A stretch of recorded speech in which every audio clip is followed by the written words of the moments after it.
Dia menyebutkan saya ini athée. Je suis athée musulman atau je suis musulman athée. Saya muslim tapi ateis. Peradaban Eropa yang adiluhung mungkin sampai sekarang kita rasakan itu sebenarnya bersumbu pada api pencerahan Islam. Kemudian Jim itu dianggap sebagai oleh salah satu pimpinan Muhammadiyah itu mungkin dengan kelakar sih jaringan iblis muda Muhammadiyah. Peradaban Islam itu yang diwarnai oleh perkembangan dan temuan-temuan ilmu pengetahuan yang luar biasa itu kemudian disuntik mati oleh orang Islam sendiri. Jadi ada regimentasi agama pada madhab tertentu dan madhab tertentu yang anti ilmu pengetahuan. Karena negara ini kalau kita baca Thomas Hobbes itu kan Leviathan sebenarnya. atau Max Weber itu kan negara itu bisa melakukan tindakan kekerasan atas nama negara. Nalar warga mungkin Muhammadiyah atau NU itu kan masih nalar simbolik, Mas. Jadi wah itu menterinya itu dari Muhammadiyah, oh itu menterinya dari NU, bangga gitu loh. Tetapi dampaknya secara nyata itu mungkin kurang. Assalamualaikum warahmatullahi wabarakatuh. Kali ini bersama saya Syafiq Ali dalam program Islami Talk yang diselenggarakan oleh Islami.co. Jadi program ini merupakan bagian dari program Islami.co yang untuk menghadirkan orang-orang yang punya kompetensi dan punya kredibilitas untuk berbicara tentang Islam dan juga Muslim di Indonesia. Dan kali ini kita sudah kehadiran tamu, Mas Andar Nubowo. Selamat pagi, Mas. Pagi. Kader Muhammadiyah yang saat ini menjabat sebagai Direktur Ma'arif Institute. Dan kita mungkin akan banyak ngobrol tentang banyak hal, tentang Mas Andar sendiri perjalanannya, tentang Ma'arif Institute, tentang Muhammadiyah, tentang Muslim di Indonesia, atau bahkan mungkin tentang apa yang terjadi dalam dunia internasional sekarang, di mana ada perang antara Israel, Amerika dan Iran. Tapi mungkin sebelumnya saya ingin bertanya, dulu secara pendidikan Mas Anandar dulu kuliah di Jogja, kemudian di Perancis ya. Di Perancis berapa lama? Di Perancis itu mulai 2006. Saya ambil master ilmu politik di École d'Études Sociales di Paris. Ya, di Paris. Sampai 2008 ya. Itu saya mendapatkan beasiswa dari pemerintah Perancis, Bourse du Gouvernement Français. Jadi beasiswa dari pemerintah Perancis. Jadi bukan LPDP, nggak wajib balik ke Indonesia. Dulu belum ada LPDP juga. Oh iya. Dan saya tidak beruntung juga mendapatkan kesempatan beasiswa dari negara gitu ya. Tapi saya alhamdulillah mendapatkan beasiswa dari Perancis gitu. Kemudian 2008 selesai, 2009 sampai 2012 awal itu saya kerja sebagai analis politik ya di KBRI Paris. Sambil kuliah. Sambil mempersiapkan kuliah, sambil ingin bahasa Perancisnya lebih fluent lagi lah gitu kan. Karena saya kan orang kampung gitu kan. Kampungnya mana kampungnya? Oh saya Wonosobo. Wonosobo itu udah nggak kampung tuh, tempat tujuan wisata. Justru karena tempat tujuan wisata kampung ya, masih Naturo ya. Dan saya ini udah Wonosobo, kampungnya kampung. Jadi saya itu tinggal lahir dan tinggal itu di mana Kauman Kaliwiro, di Wonosobo bagian selatan. Bukan Wonosobo yang itu tempat destinasi wisata, seperti kota Wonosobonya atau mungkin Kalibeber gitu ya, atau mungkin Dieng, bukan. Tetapi di Wonosobo Selatan itu yang secara ekonomi itu mungkin kurang beruntung dibandingkan dengan Wonosobo bagian utara yang bertumbuh pada pertanian. Saya jadi ingat pada saat itu kalau saya tidak punya tekad ya, mungkin saya tidak sampai di sini sekarang ini bertemu dengan Mas Syafiq dan teman-teman Islami.co gitu.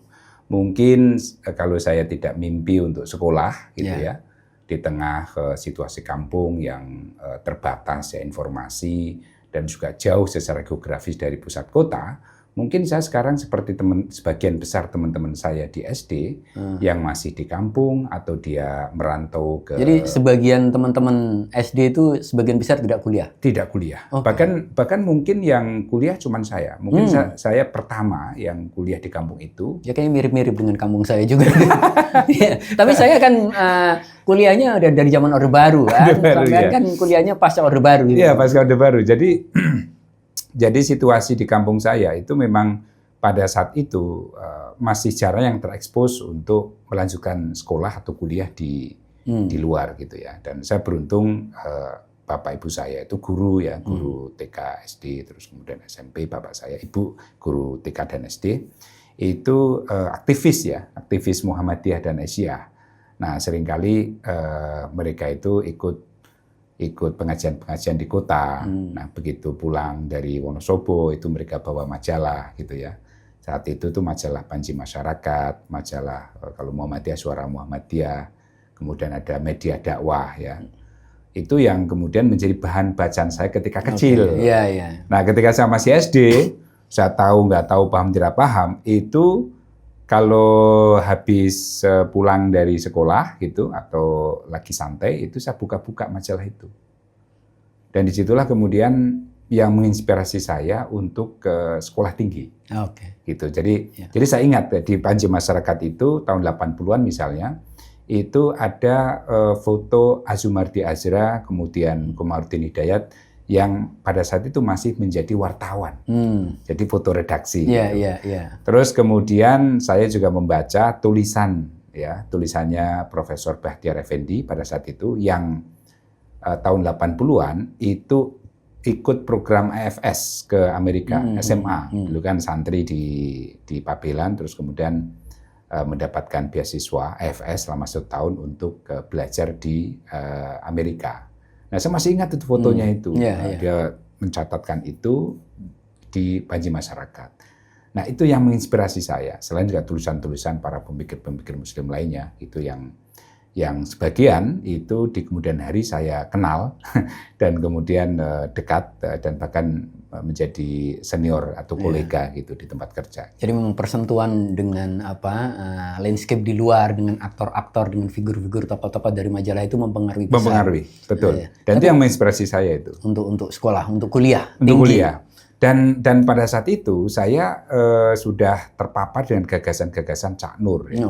Gus Dur pada saat itu. Kemudian saya membaca juga Buya Ahmad Syafi'i Ma'arif karena 3 orang ini kan sudah menulis aktif sejak tahun 80-an gitu ya, bahkan sebelumnya gitu. Cak Nur tahun 70-an sudah bikin geger gitu kan. Terus kemudian Gus Dur juga seperti itu setelah pulang dari Baghdad ya, dari Kairo, terus kemudian beliau aktif ya, apalagi setelah menjadi Ketua Tanfidiyah PBNU tahun 84 sampai 98 itu kan tulisan-tulisan sangat produktif di berbagai majalah gitu ya, yang itu saya baca. Kemudian terutama Buya Ahmad Syafi'i Ma'arif itu saya baca melalui tulisan-tulisan beliau yang dimuat di Suara Muhammadiyah. Nah, jadi secara personal ya rejatan-rejatan atau gairah intelektual saya itu bersentuhan dengan mereka-mereka ini itu sejak dan tidak terbatas pada para pemikir Muhammadiyah. Tidak terbatas. Bahkan para pemikir Islamis ya seperti Endang Saifuddin Ansyari ya, Masyumi, terus kemudian Muhammad Natsir itu saya baca juga gitu. Kemudian dulu ada siapa? Ghazaldi ya, itu yang menulis aktif di media dakwah ya. Ini media dakwah ini kan korannya DDI, Dewan Dakwah Islam Indonesia, yang berdiri tahun 67. Nah, kebetulan bapak saya itu langganan majalah itu. Jadi bapak saya juga, saya nggak tahu dia baca atau mungkin tertarik karena bapak saya guru gitu ya. Kemudian dia juga aktivis, maka majalah-majalah Islam itu kemudian dia beli. Saya nggak tahu itu yang beli pakai dompet bapak saya ataukah itu dompet organisasi, justru nggak tahu juga. Tapi itu ada di rumah saya, yang kemudian saya baca dan itu menginspirasi saya untuk sekolah gitu ya. Dan pada saat itu saya punya cita-cita juga ingin seperti tokoh-tokoh yang saya baca itu gitu. Ya, orang muda memang butuh inspirasi. Dan ini inspiring people. Inspiring people. Nah, itu berlanjut ketika kenapa saya ke Perancis itu ketika SMA saya Kenapa pilihannya ke Perancis? Nah, atau kenapa kemudian ke IAIN ya atau UIN waktu itu udah? Jadi pada saat itu ini waktu SD itu kebetulan tuh ada pesantren modern. Pesantren modern di Banyumas. Saya orang Wonosobo, tapi ada pesantren modern di Banyumas. Ke Wonosobo itu kan nggak ada pesantren modern, adanya pesantren tradisionalis yang itu afiliated dengan NU kan. Ya, dan Wonosobo keluarga saya itu kan Muhammadiyah, maka kemudian mencari pesantren yang tidak tradisionalis ya, tapi yang modern lah. Nah, itu ada di Banyumas. Itu pesantren GUPI sebenarnya, Gabungan Usaha Pembaruan Pendidikan Islam, yang saat itu adalah berafiliasi dengan Partai dan Golkar. Nah, gitu. Nah, pendirinya atau kemudian kepala sekolah MTS-nya itu tokoh Muhammadiyah dari Wonosobo gitu. Nah, dari situlah kemudian bapak saya dan keluarga besar saya mengirimkan anak-anaknya sekolah di pesantren Miftahus Salam Banyumas ini gitu. Nah, di sana saya 3 tahun MTS ya, sambil mondok, terus kemudian setelah itu saya mendapatkan kesempatan untuk belajar di Madrasah Aliyah Program Khusus di Solo, di Surakarta. Ya, di situ saya ketemu Burhanuddin Muhtadi, kemudian ada Kang Apip ya, dan beberapa nama yang mungkin kita kenal dari sana. Nah, di situ ini menarik ini. Jadi di SMA itu saya bersentuhan makin dalam lagi. Ya, pada saat itu saya paham atau tidak, saya membaca buku-buku karyanya Hasan Hanafi. Kemudian Ali Syariati, kemudian seperti Toha Hussein, yang kebetulan mereka adalah alumni Sorbonne. Alumni Sorbonne, wah ini keren sekali nih pemikir-pemikir Muslim dari Mesir, dari Timur Tengah, dari Iran juga seperti Ali Syariati, tapi mereka semuanya itu punya background yang sama, yaitu S2 atau S3 di Sorbonne, Paris. Nah, pada saat itulah saya berazam ya, punya tekad untuk belajar di Paris seperti mereka itu. Nah, ini gairah ini itu atau keinginan ini itu muncul ketika saya gagal untuk mendapatkan restu dari orang tua, mendapatkan beasiswa SMA di Kairo. Ya, pada saat itu kan ada beasiswa dari SMA. Kemenak ya, Kemenak SMA untuk melanjutkan studi SMA di Timur Tengah, di Kairo, kemudian di Yaman dan di beberapa negara lain. Nah, pada saat itu orang tua saya mungkin masih melihat saya tuh masih culun lah ya, masih kecil gitu, terus kemudian belum rela dan untuk jauh kan dalam imajinasi orang tua saya yang orang kampung ya di Wonosobo itu kan luar negeri itu jauh sekali. Ya. Mengimajinasikan Sumatera masih bagian dari jauh. Orang tuanya yang keluar negerinya hanya pas haji atau umroh. Iya, dan pada saat itu bapak ibu saya belum haji gitu loh. Dan di kampung saya itu belum ada yang punya prestasi haji atau umroh ke luar negeri, tidak seperti sekarang. Tahun itu jauh ya? Sekali. Tahun 90-an ya, tahun 97 ya, kelas 2 itu. Nah, setelah itu kemudian akhirnya kemudian saya beralih tidak ke Kairo, ke Paris pun jadi. Kira-kira seperti itu bayangannya. Nah, disitulah kemudian saya akhirnya ke UIN Yogyakarta, saya ambil jurusan tafsir hadits ya, ke Fakultas Usuluddin, UIN Sunan Kalijaga Yogyakarta. Disitulah kemudian saya banyak belajar sambil kemudian tetap membaca tulisan-tulisan atau buku-buku para pemikir progresif Muslim, ya, terutama dari Timur Tengah ya, yang kebetulan yang saya suka itu seperti Ali Syariati itu kan Islam Yasari, gitu kan. Terus kemudian Hasan Hanafi, gitu-gitu. Yang itu mempengaruhi cara berpikir saya. Ya waktu itu di UIN saya kira di UIN, sangat ya, kan? kuat ya. Ya sangat kuat itu kan wacana-wacana kiri Islam seperti itu. Nah, tetapi saya melihat bahwa mereka bisa seperti itu karena mereka punya pemahaman dan juga pandangan yang progresif karena latar belakang pendidikan juga. Jadi mereka kuat di turothnya, mereka belajar di negaranya masing-masing, terus kemudian mereka belajar ke barat untuk mempertajam metodologi gitu. Nah itu ada di Paris. Nah disitulah kemudian ketika di Jogja saya berazam makin kuat dan kemudian mempersiapkan diri dengan belajar bahasa Prancis. Gitu. Saya kursus di Jalan Sagan. Ya. Dulu di itu ada kebudayaan Prancis ya. Iya betul di Jalan Sagan Jogja itu. Nah itu kursusnya mahal tuh Mas. Oh iya. Untuk ukuran sampean waktu itu ya. Untuk ukuran kelas menengah Jakarta mungkin biasa saja. mahal pun ya meskipun mahal ya saya nabung gitu ya. Kadang saya minta dana lebih meskipun orang tua saya juga untuk apa, untuk berat juga sebenarnya kan. Berat juga untuk orang tua gitu yang PNS ya atau sendiri gitu. Kerja di sekolah swasta, mau di kampung di gunung kita tahu ya gajinya ya kita tahulah gitu kan. Jadi ya gajinya dari Allah Subhanahu wa taala gitu. Ngandalin rezeki min haitsu la yahtasib.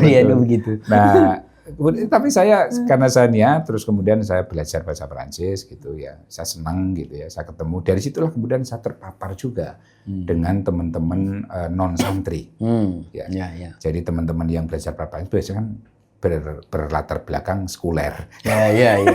Dari kecil nyampe gede kayaknya gaulnya gitu kan. Dari situ saya ketemu dengan teman-teman yang dari kampus misalnya Sanata Dharma atau bahkan ada yang konon pada saat itu saya ingat itu teman saya yang kursus itu katanya di artis. Begitulah. Artis itu perempuan artis gitu. Mungkin saat itu saya kira kursus gitu. Bahasa Perancis pada tahun-tahun itu sangat tren ya. Saya punya banyak teman. Iya kan sangat tren kan. Kalau di Jakarta di Salemba. Dan biasanya itu mereka yang kursus ya selain saya itu biasanya orang-orang yang elit lah ya menengah ke atas gitu. Jadi cara berpakaiannya, cara dandannya. Saya ini kampung gitu ya pokoknya niat kursus gitu. Sampai saya kemudian merasa cukup memahami dasar-dasar. Kemudian saya selesai kuliah. Disitulah kemudian saya memang ingin ke Perancis. Maka kemudian saya kayaknya ngajar dulu ya Bang. Saya Lampungnya itu lama. Jadi sekarang aktivis ya, terus kemudian nikah. Saat itu belum selesai udah nikah. Iya. Jangan dicontoh ya. Terus kemudian setelah itu saya kerja ya di JPPR. Jadi saat itu ada program 2024 dan 2023 terus kemudian JPPR itu apa? JPPR itu jaringan pemantu pemilih untuk rakyat itu kan, yang itu konsorsium ya dari ormas-ormas keagamaan di Indonesia termasuk Muhammadiyah dan termasuk UMY karena saat itu saya direkrut oleh LP3 UMY di bawah almarhum Saidul Lele gitu ya. LP3 UMY ini dibikin oleh Amin Rais. Jadi Amin Rais terus kemudian ada Pak Haidar Nasir yang sekarang ketum PP Muhammadiyah, kemudian pada saat itu dipimpin oleh Pak Saidul Lele, aktivis anti Orde Baru, pernah dipenjara juga, pernah disiksa oleh Orde Baru. Terus dulu kalau yang ditangkap Orde Baru kayaknya pasti disiksa. Nah itu salah satunya beliau ini. Jadi kritis dia, jadi masa ketemu orang yang kritis gitu loh. Nah kemudian setelah itu saya selesai S1, kemudian setelah itu kemudian sambil bekerja, saya mempersiapkan diri untuk apply beasiswa ke Perancis. Itu saat itu saya diminta untuk saya bingung tuh siapa, terus saya tahu tuh ada satu namanya Ibu André Feyach, itu kan malah Indonesianis ya, meneliti khususnya tentang NU. Ya, betul. Militer dan NU itu. Saya baca keterbitan LKIS itu kan. Bukunya ada NU vis-a-vis negara itu kan sangat fenomenal. Nah, pada saat itu kebetulan itu Bu Andre itu bikin seminar di UGM tentang sekularisme atau Prancis, laicite gitu. Kemudian saya datang ke sana dan kebetulan Bu Andre ini itu kenal dengan Pak Amin Abdullah. Pak Amin Abdullah juga pada saat itu ada hadir juga, kemudian saya memberanikan diri nih. Bu Andre, saya ini alumni UIN, saya ingin sekolah ke Perancis. Wah, dia menanggapi secara positif, terus dia tanya, kamu NU atau Muhammadiyah? Kamu NU atau Muhammadiyah? Terus saya jawab ini, saya Muhammadiyah. Oh, oke, Muhammadiyah. Siapa ya Muhammadiyah yang bisa merekomendasikan Anda, meyakinkan saya untuk mendukung Anda untuk mendapatkan dosa ini. Oh gitu. Kan dia nggak punya jaringan-jaringan ini kan. Pahamnya kan orang NU. Ini kok orang Muhammadiyah malah yang garansi. Akhirnya kemudian saya disarankan untuk menghubungi Profesor Mahasin. Pak Mahasin. Iya. Pak Mahasin NU ya. Pak Mahasin NU kan, temannya NU. Terus kemudian saat itu saya telepon Pak Mahasin. Kebetulan saat itu Pak Mahasin sedang di Kuala Lumpur, jadi nggak sempat ketemu. Tapi saya sudah laporkan, Bu Andre, saya sudah telepon Pak Mahasin dan tampaknya beliau respon gitu ya dan positif gitu. Oh ya sudah, gitu. Ya. Terus akhirnya setelah itu saya ketemu di Jakarta sama Bu Andre. Bu Andre saat itu kan jadi direktur EVO kan. Oh iya iya. Nah, dia punya kekuatan nih, kalau saya lolos di Bu Andre, kayaknya saya lolos ini gitu kan. Nah terus kemudian singkat cerita Bu Andre oke gitu ya. Terus dia minta saya untuk setelah NU lolos, kemudian saya diminta untuk mendapatkan rekomendasi dari tokoh-tokoh Muhammadiyah yang dia kenal. Pak Amin Abdullah ya saat itu rektor UIN. Kemudian dia memberikan rekomendasi gitu. Dan disitulah kemudian saya yakin saya akan lolos. Nah, alhamdulillah lolos. Seri S2 selesai, terus kemudian setelah itu di KBRI, singkat cerita, tahun 2019 saya balik lagi ke Prancis, ya, terutama ke Lyon, ke Ecole. Itu berangkat pertama tahun 2006. Jadi 2 periode sebenarnya saya. Jadi 2006 sampai 2012 itu saya di Paris. Terus kemudian karena bisa jual balik cukup lama tuh. Cukup lama. Jadi nah itu situlah. Jadi 2012 sampai 2017 saya di Jakarta. Itu saya ketemu dengan Bung Syafiq Ali, kemudian Usman Hamid dan kawan-kawan yang memang ideologinya itu progresif, gitu kan. Teman-teman kontras dan lain sebagainya. Kira ini korban zaman. Memang zaman itu ini mengintroduksi ideologi yang seperti itu. Iya kan. Jadi saya ketemu nih kalau Usman kan santri gitu ya, pikirannya santri, terus kemudian Usman itu keturunan kakek NU tapi kemudian aktifnya di Muhammadiyah gitu. Terus kalau Bung Syafiq ini kan NU, jadi santri tapi pikirannya progresif gitu. Nah, itu ketemu kan. Selama 5 tahun itulah kemudian saya di Jakarta dan saya menikmati Jakarta, menikmati aktivismenya sambil ngajar di UIN Ciputat. Terus kemudian saya juga aktivis, kita sama-sama mendirikan Public Virtue Institute ya bareng Usman dan sebagainya. Kemudian 2015 ya itu saya diminta oleh PP Muhammadiyah untuk memimpin bersama Mas Hilman Latif Lazismu, Lembaga Amil Zakat Infak Sedekah. Oh iya saya ingat itu. Ingat kan itu kan. Dan kayaknya cuma sebentar. Sebentar ya. Nggak bakal ngurusin duit itu. 2015 sampai 2017. Nah 2015 saya sekjen, Mas Hilman ketua umum. Tapi kemudian 2016 April saya diminta menjadi direktur utamanya Lazismu. Di situ tiap hari saya sebagai eksekutif itu ngurusin zakat infak sedekah Muhammadiyah. Jadi mematahkan argumen orang-orang yang sebelumnya menganggap saya itu liberal. Iya. Oh jadi ada juga ya, ada anggapan juga di Muhammadiyah bahwa sebagian kadernya liberal gitu. Ada. Bahkan tahun itu kan karena ada JIM ya. Oh iya, JIM. Iya dulu kan ada JIM, Jaringan Intelektual Muda Muhammadiyah. Bagaimana itu? Kayaknya sekarang bagaimana itu? Nah, itu dulu kan aktif banget kayaknya. Iya, juga aktif banget. Ya seiring di NU juga muncul teman-teman LKIS dan betul.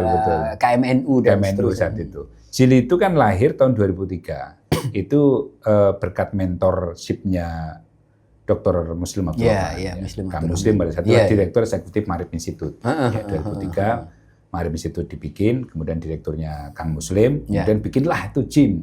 Karena pada saat itu Bung Syafiq itu orang-orang Muhammadiyah yang progresif itu tercerai-berai, tidak saling berkomunikasi dan sebagainya. Belum ada waktu WA itu ketua PP Muhammadiyah Pak Amin Rais. Buya Syafiq. Masih Buya Syafiq. Buya Syafiq itulah yang melindungi kami secara ideologis. Jadi memberikan kesempatan anak muda untuk berpikir progresif gitu ya, yang kadang-kala juga berbeda atau mungkin mengancam ya dalam tanda petik. Jadi tetap memberi ruang buat anak-anak muda gitu ya. Anak-anak muda, bapak-bapak kita gitu. Dan disitulah saya salah satu deklarator. Deklarator, saya itu paling muda, saya belum selesai S1 pada saat itu. Yang lain sudah selesai.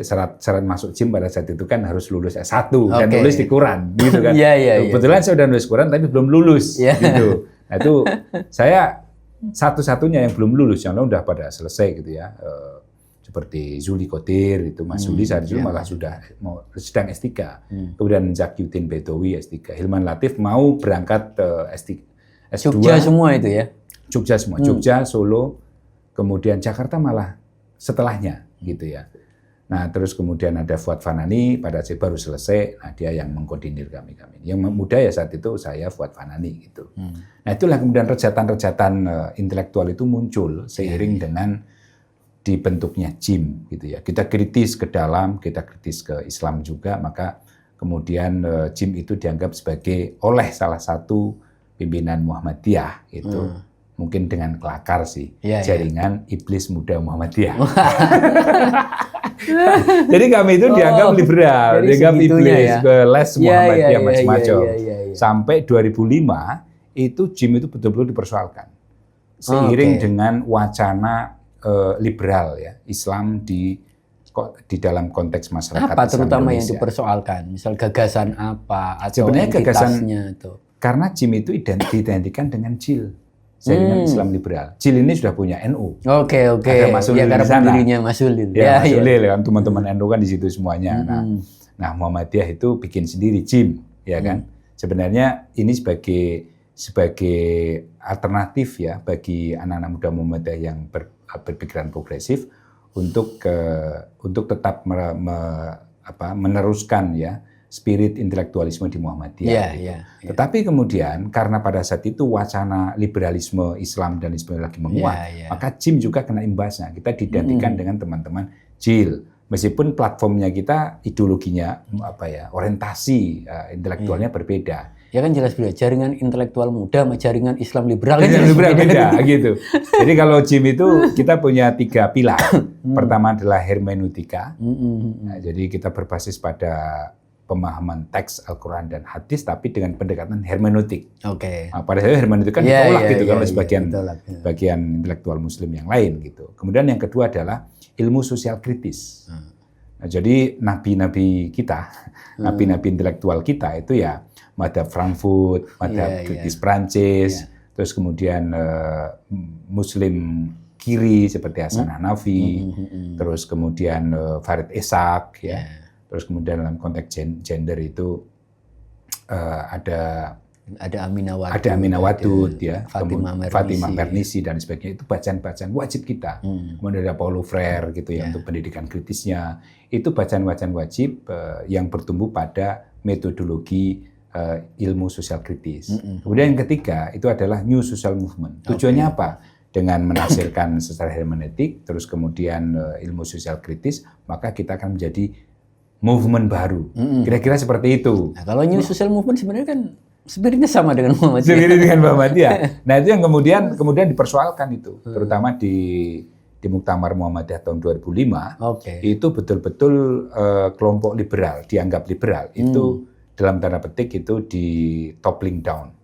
Ya, dimarginalkan gitu.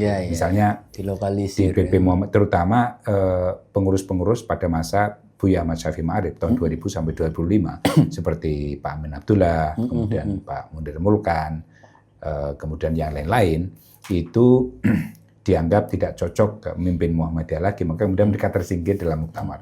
Dan saya ingat pada saat itu muktamar 2005 di Malang itu yang hadir itu ya yang mengisi diskusi-diskusi di teras itu adalah Muhammad Al-Khattab. Presiden HTI. Kenapa bisa begitu? Saya enggak paham itu. Enggak paham. Ini bukan orang Muhammadiyah. Iya, makanya artinya jalurnya dari mana? Makanya mungkin kalau orang Muhammadiyah kan terbuka aja, siapapun bisa datang.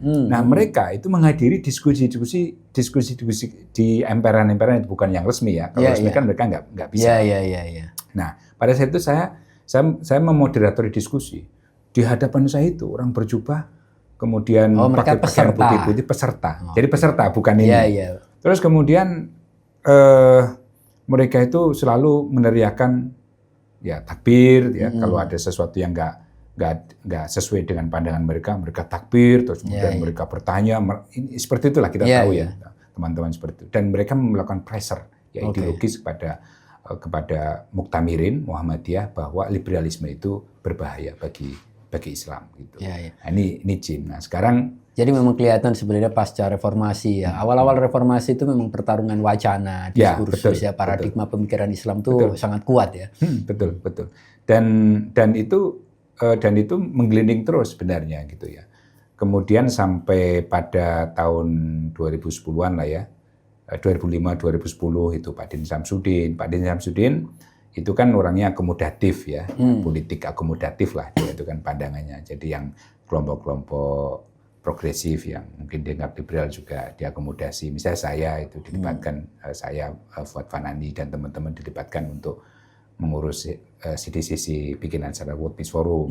Tapi pada satu sisi Pak Din Syamsuddin juga dekat ya dengan kelompok-kelompok mungkin kelompok-kelompok mereka gitu. Yang disebut kelompok kanan dulu. Ya mungkin kanan gitu ya, saya nggak enak ngomongnya itu. Itu jadi balance ya. Jadi karena Pak Din Syamsuddin pada saat itu menganggap bahwa Muhammadiyah adalah tenda kultural bangsa gitu ya.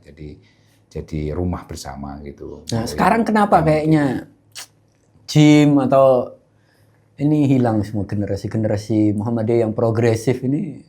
Nah sebenarnya sekarang berkumpul di mana? Ini menarik. Atau di Marif Ini Institute? pertanyaan menarik ini. Jadi setelah 2005 itu teman-teman itu akhirnya kemudian mengambil strategi untuk sekolah. Oke. Ya, jadi misalnya Najib Burhani sekolah ke Amerika, ke Inggris, terus ke Amerika, terus kemudian Diman Latif ke Amerika, setelah itu ke Belanda, terus kemudian saya pada saat itu ke Paris. Kemudian Pradana Boy, UMM, itu kemudian ke Australia, terus kemudian ke Singapura. Fuad Fanani juga ke Australia, terus kemudian ke Toronto dan ke Australia.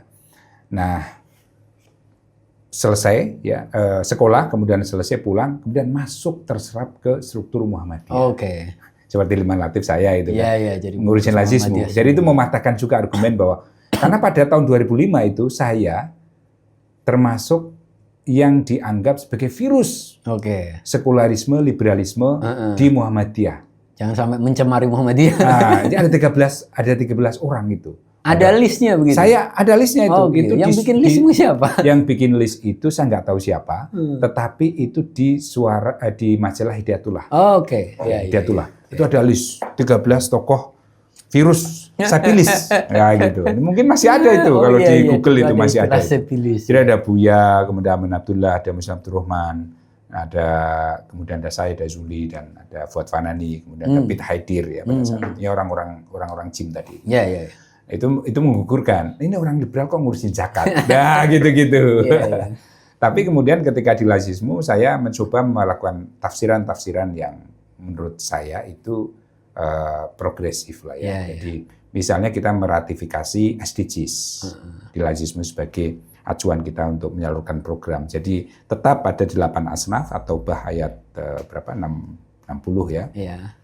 Tapi 8 asnaf ini kemudian kita kembangkan dengan meratifikasi SDGs yang 17 tema tadi itu. Nah, kemudian selain itu dalam konteks Muhammadiyah kita juga ratifikasi 13 isu ya penting yang diadres oleh Muhammadiyah pada Muktamar 2015 di Makassar gitu. Nah, inilah acuan program kita. Jadi ketika saya di lazismu itu saya bekerja sama dengan siapapun ya. Dengan teman-teman NU ya, memberikan misalnya pesantren itu saya kasih juga gitu. Selain dengan Muhammadiyah itu kan sudah ini ya, sudah satu hal yang lumrah, tetapi bukan hanya Muhammadiyah saja. Saya diversifikasi. Saya bangun satu tadi beneficiaris ya, bukan mustahik ya, bukan hanya 8 dan bukan hanya Muhammadiyah, tetapi juga ke yang lain-lain juga. Jadi lazismu pada saat itu saya coba jadikan sebagai Bapenasnya.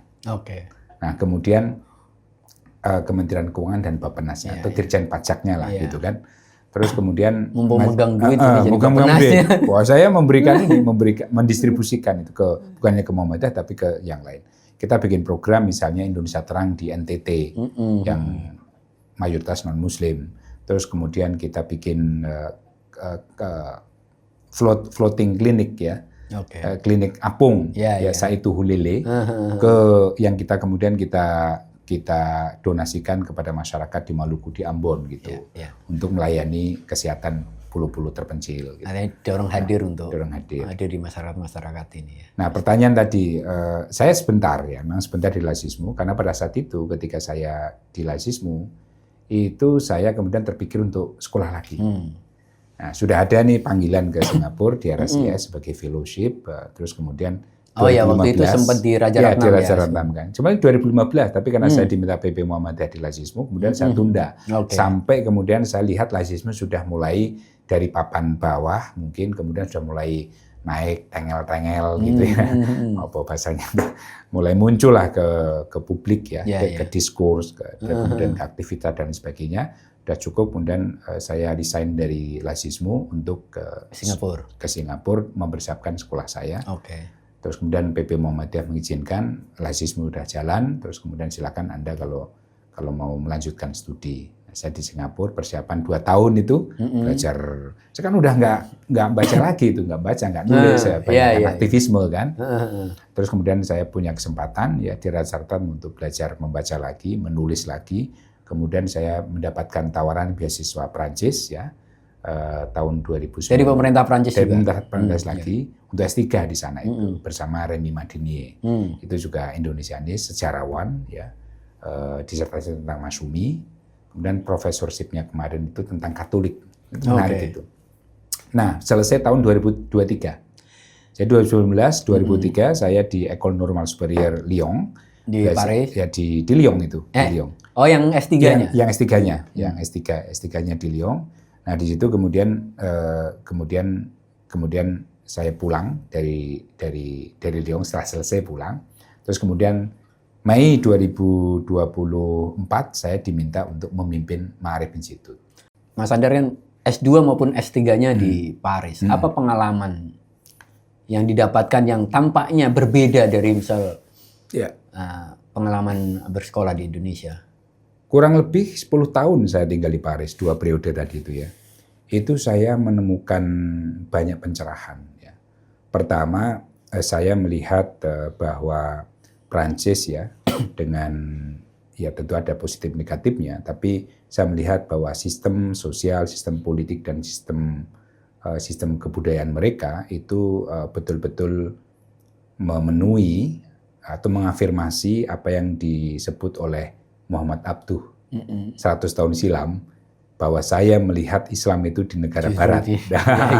Itu di Paris ya, di Prancis ya, karena Muhammad Abduh itu kan bermukim selama 5 tahun di sana dan ketemu dengan Jamaluddin Afghani ya pada saat itu, dan 2 tokoh ini terutama Jamaluddin Al-Afghani ini berdebat ya dengan Ernest Renan, filosof besar Prancis, pemikir tentang nasionalisme, tentang nation state.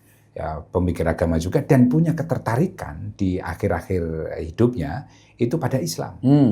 Dan tahun 1883 dia menulis buku Islam dan Science, Islam is Science, Islam dan ilmu pengetahuan. Yang intinya adalah menurut dia Islam itu luar biasa secara peradaban Islam. Tetapi kemudian peradaban Islam itu yang diwarnai oleh perkembangan dan temuan-temuan ilmu pengetahuan yang luar biasa itu kemudian disuntik mati oleh orang Islam sendiri. Lewat apa? Kenapa mengambil kesimpulan seperti itu? Ya, oleh pemahaman-pemahaman yang anti ilmu pengetahuan. Tetapi kemudian dia mengatakan juga bahwa ternyata perkembangan Islam atau sains di dalam Islam itu sendiri itu lekat dengan siapa aktornya. Jadi menurut penelitian dia, ilmuwan Muslim itu ajam semua, orang asing semua, non Arab. Maka kemudian orang mengatakan Ernest Renan ini itu rasis. Jadi temuan dia itu ilmuwan besar dalam Islam seperti Ibn Rushd, kemudian Ibn Tufayl, Ibn Bajjah dan sebagainya itu. Saya juga sering berpidato seperti itu. Itu bukan orang besar Arab. Islam itu bukan orang Arab. Bukan. Itu orang Persia, orang macam-macam. Dan Islam itu bisa tumbuh dan jumbuh dengan ilmu pengetahuan itu karena orang-orang Nestorian Kristen ya di mana pada saat itu ya Baghdad ya di dinasti Abbasiyah gitu yang menerjemahkan buku-buku Yunani, filsafat dalam bahasa Arab. Baitul Hikmahnya itu adalah orang-orang Nestorian. Jadi Islam bisa bersentuhan dengan ilmu pengetahuan itu bukan dari Jazirah Arab, Hijaz gitu ya, tapi dari Persia yang memang peradabannya sudah tinggi pada saat itu. Nah ini, maka kesimpulan dia itu ilmu pengetahuan di dalam Islam itu lahir dari orang-orang ajam, bukan Arab. Tetapi sayangnya ilmu pengetahuan di dalam Islam itu disuntik mati oleh orang-orang Dan hal-hal seperti ini secara intens didiskusikan di universitas Ya, di didiskusikan. Prancis. Misalnya saya ketika S2 ya di UT itu Langsung Sosial atau SSS atau EHES gitu. Itu saya diajari oleh satu filosof pemikir muslim. Saya itu kan ambil bahasa ambil S2 itu ilmu politik ya. Tapi saya lebih pada ilmu politik di sana itu lebih kepada filsafat politik. Jadi saya belajar filsafat politik dengan filosof Prancis itu. Nah, saya belajar juga tentang Ibn Rushd ya, terus kemudian tentang Musa bin Maimun atau Maimonet itu ya di EHES tadi itu. Jadi terus dilestarikan. Bahkan kitabnya Ibnu Sina ya Asy-Syifa itu tetap dikaji di Fakultas Kedokteran di Sorbonne. Dan rumah sakit karya-karya Ibn Rushd misalnya udah dalam bahasa Prancis, sudah dalam bahasa Prancis. Salah satunya Ernest Renan itu menulis tentang Ibn Rushd dan para pengikutnya. Averroès et l'Averroïsme. Itu Ibn Rushd dan para pengikutnya. Yang saya terjemahkan dalam bahasa Indonesia, kemudian dipublikasikan oleh salah satu penerbit di Selangor, Malaysia. Udah terbit itu dalam bahasa Melayu. Di Indonesia malah belum? Malah belum. Jadi tapi harus diterbitkan. Nanti Islami bisa menerbitkan. Oh boleh itu. Karyanya masih, terjemahnya masih ada saya. Itu saya kira itu penting sekali. Jadi Ibn Rushd dan para pengikutnya. Ini Ernest Renan yang nulis itu.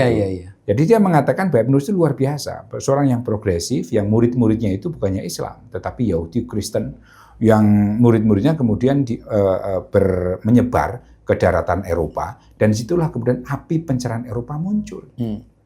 Jadi pencerahan Eropa, Renaissance sampai kemudian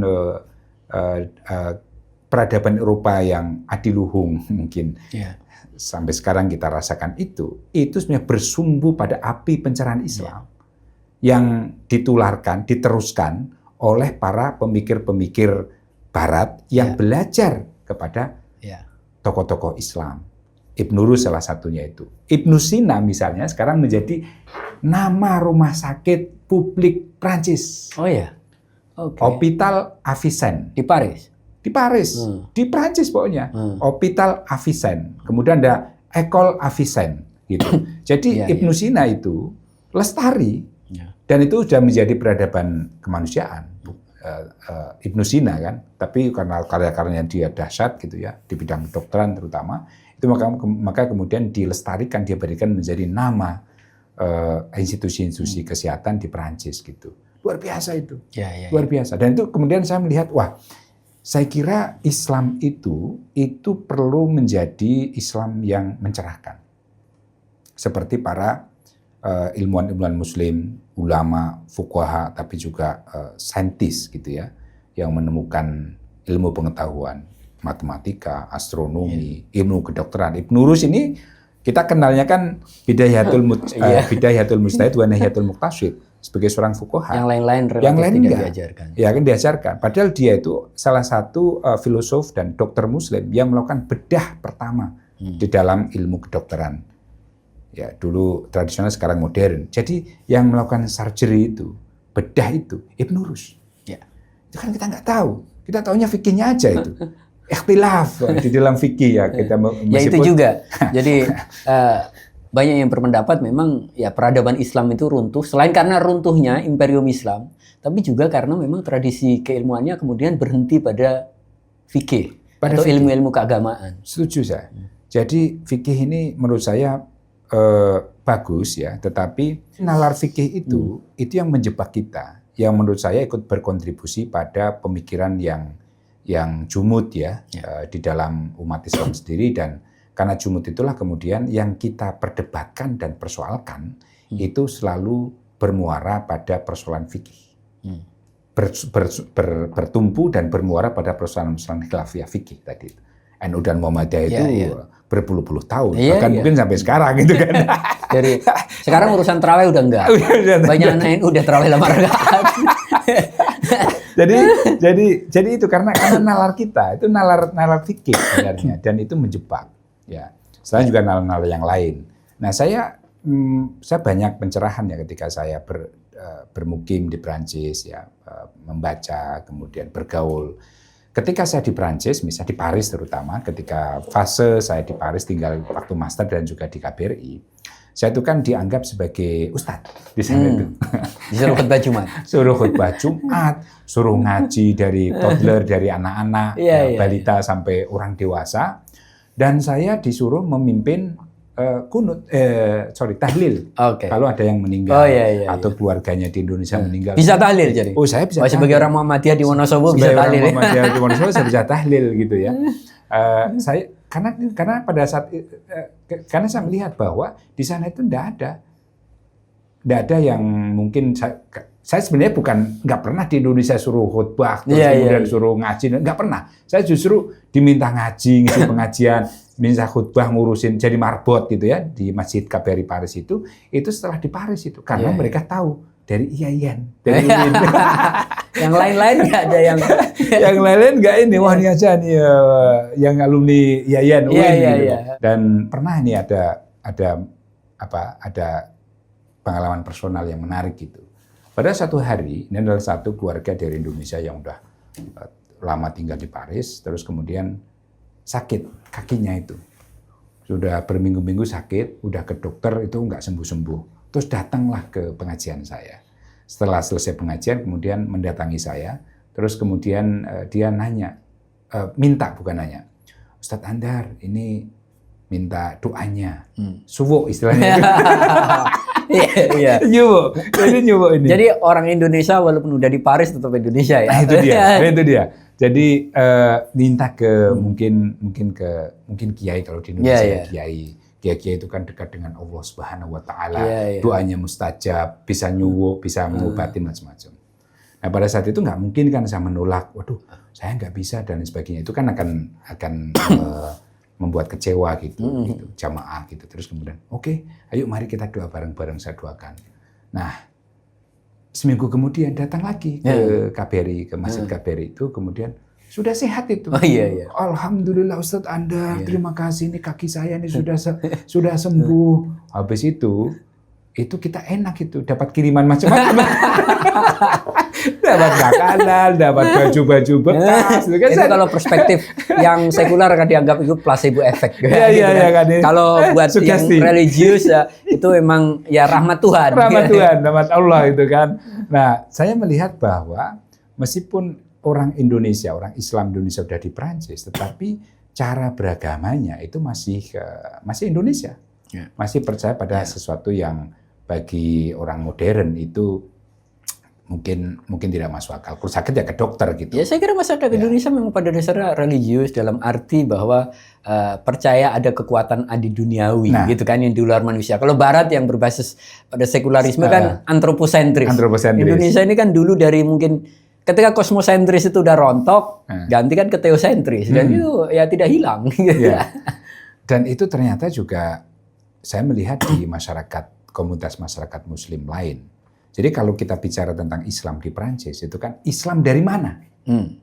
Nah, ini jamaah saya kan Islam Indonesia, meskipun ada juga dari mualaf Prancis, ya orang-orang Prancis yang mualaf. Ya. Sementara di Prancis secara umum kan banyak kan Muslimnya dari Afrika ya, dari Afrika, koloninya Prancis. Ya, dari Francophone lah, bekas-bekas koloni dari Aljazair, dari Tunisia, dari Maroko, dari Afrika Barat, Senegal, terus kemudian dari Bosnia juga ada gitu ya. Dan Turki, nah, Turki itu komunitas meskipun yang komunitas terbesar Muslim ya dari Aljazair atau dari Maroko ya atau Tunisia, tiga negara itu. Nah jadi di sana komunitas Islam itu komunitas yang ethno religion sebenarnya. Jadi Islamnya itu dari mana asalnya? Ya. Jadi misalnya Masjid Paris yang berdiri tahun 1926 seperti lahirnya NU. Itu sebagai tribut terhadap serdadu Muslim dari koloni yang membela Prancis pada Perang Dunia Pertama, itu dikasih tempat, kemudian dibangunkan masjid itu. Nah, itu dipimpin atau mungkin dikuasai lah ya dalam tanda petik oleh Muslim dari Aljazair. Ya, karena serdadu itu banyak kan dari Aljazair ya pada saat itu. Kemudian ada masjid-masjid itu yang didirikan oleh Turki misalnya, itu masjidnya gede-gede mas, gede-gede.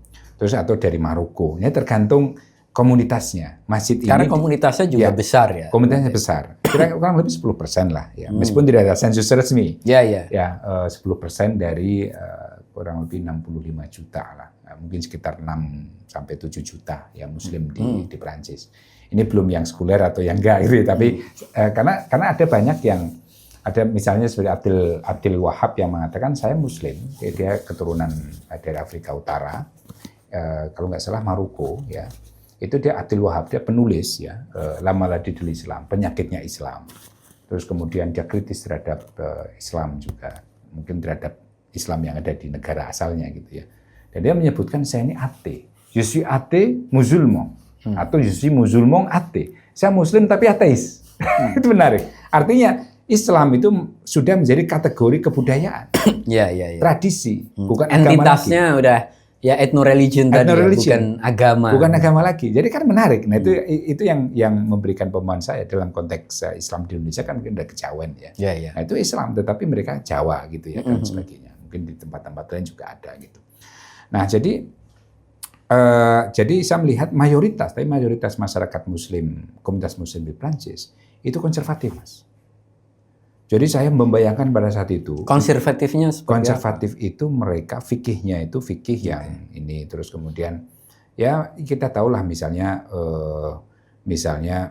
artinya tren bahwa Islam yang Imam kemudian Ghazali berhenti pada fikih ini Anda lihat ini tren umum di Islam fikih, di seluruh dunia. Ya betul. Itu kenapa kita bisa menemukan jawaban kenapa peradaban Islam itu selama 1000 tahun, 1 milenium itu tertinggal dengan yang lain. Karena tadi itu fikih plus fikih, bukan hanya fikih saja. Menurut saya ya mungkin bisa salah. Itu menurut saya kita terlalu berpikir sufisme ya, sufisme. Tapi yang ordo, bukan sufisme yang non ordo tadi itu. Nah ini yang menjebak kita pada pemahaman atau nalar ya, nalar fikih, nalar sufistik yang cenderung itu anti terhadap, bukan anti mungkin ya, atau mungkin less progresif di dalam melihat perkembangan zaman, ilmu pengetahuan dan sebagainya. Dan juga membuat banyak negara Islam kalah sama Amerika seperti sekarang. Kalah Amerika seperti sekarang. Kenapa negara-negara Arab kalah sama Israel tuh? Salah satu penjelasannya. Salah satu penjelasannya adalah karena kita terjebak pada nalar fikih, yang nalar fikih tentu kan nalar madhab. Nalar madhab kan nalar politik juga, ideologi, political ideology di dalam Islam, misalnya Sunni Syiah.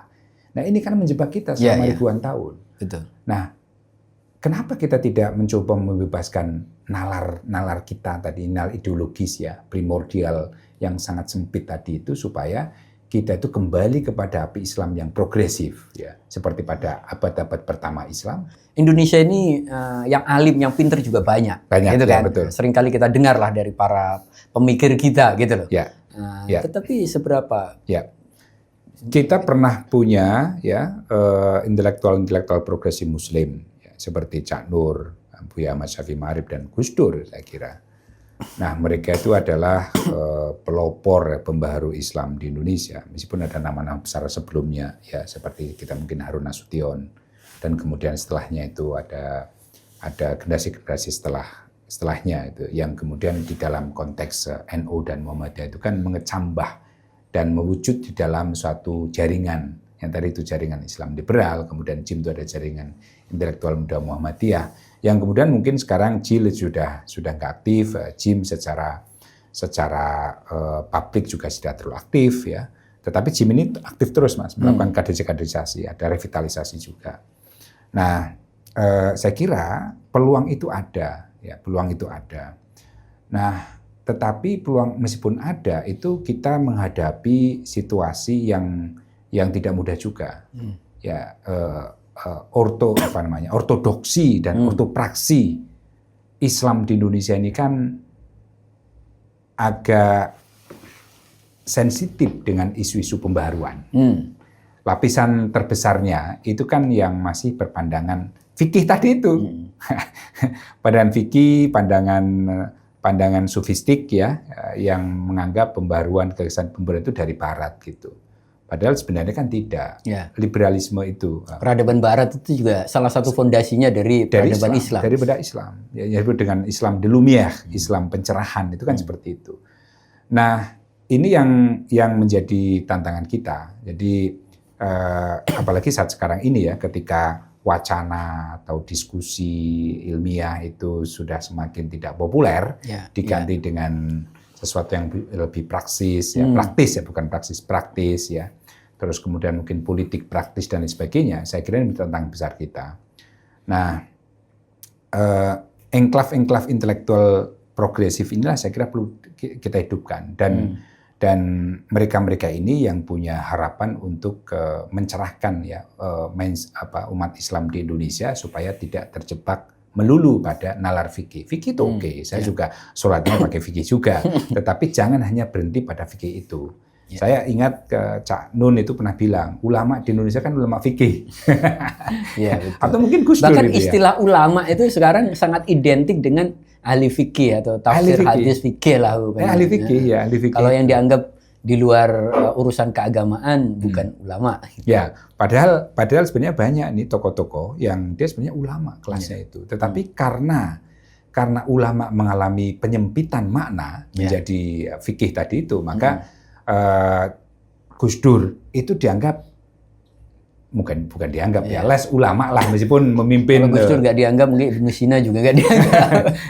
Ya, terus kemudian mungkin Cak Nur ya intelektual kan, intelektual Muslim, kemudian Buya Ahmad Syafi'i Ma'arif ya tidak dimasukkan dalam enklav ulama tadi itu. Gitu loh.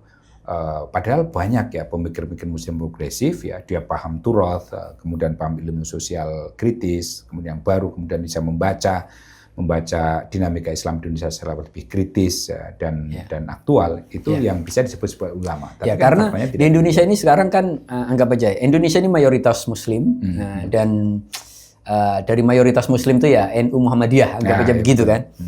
Di situ. Tetapi ada kritik kan, Indonesia ini tidak sulit maju karena dianggap terlalu religius. Ini kritik dari kalangan yang sekular, gitu kan?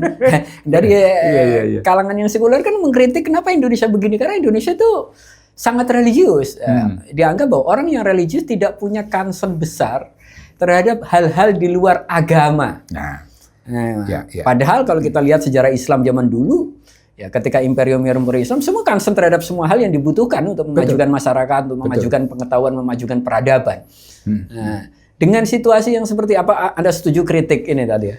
Kritik kaum sekular bahwa ini, saya kira, dan kemudian ya bagus itu. Saya kira harus berpikir, jangan-jangan apa yang dilakukan Nabi ketika di Madinah dengan piagam Madinah itu adalah institusionalisasi, dan itu dalam bahasa yang lebih keren sebenarnya adalah mungkin dalam bahasa Barat ya, pakai teori filsafat Barat itu sekularisasi. Karena dalam piagam Madinah itu tidak ada Bismillahirrahmanirrahim atas nama utusan Allah, dan tidak ada itu. Betul-betul itu sangat kosmopolitan. Dan piagam Madinah itu adalah semacam kontrak sosial. Kontrak sosial. Kontrak sosial pertama di dunia ini yang itu tidak ada sangkut pautnya dengan keyakinan yang disebut religius. Tapi sebenarnya itu kan religius itu. Manifestasi pelembagaan dari nilai-nilai religius. Pelembagaan dari doktrin Islam yang paling hakiki itu melalui piagam Madinah. Bagaimana kita menghormati orang lain, bagaimana kita sama-sama menjaga negara ini menjadi negara yang baldatun thayyibatun warabun ghafurun.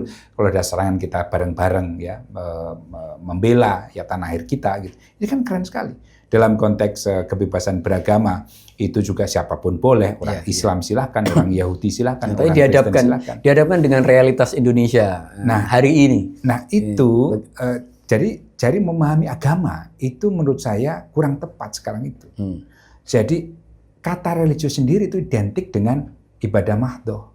Yang sholat, yang ke masjid ya, itu dianggap religius.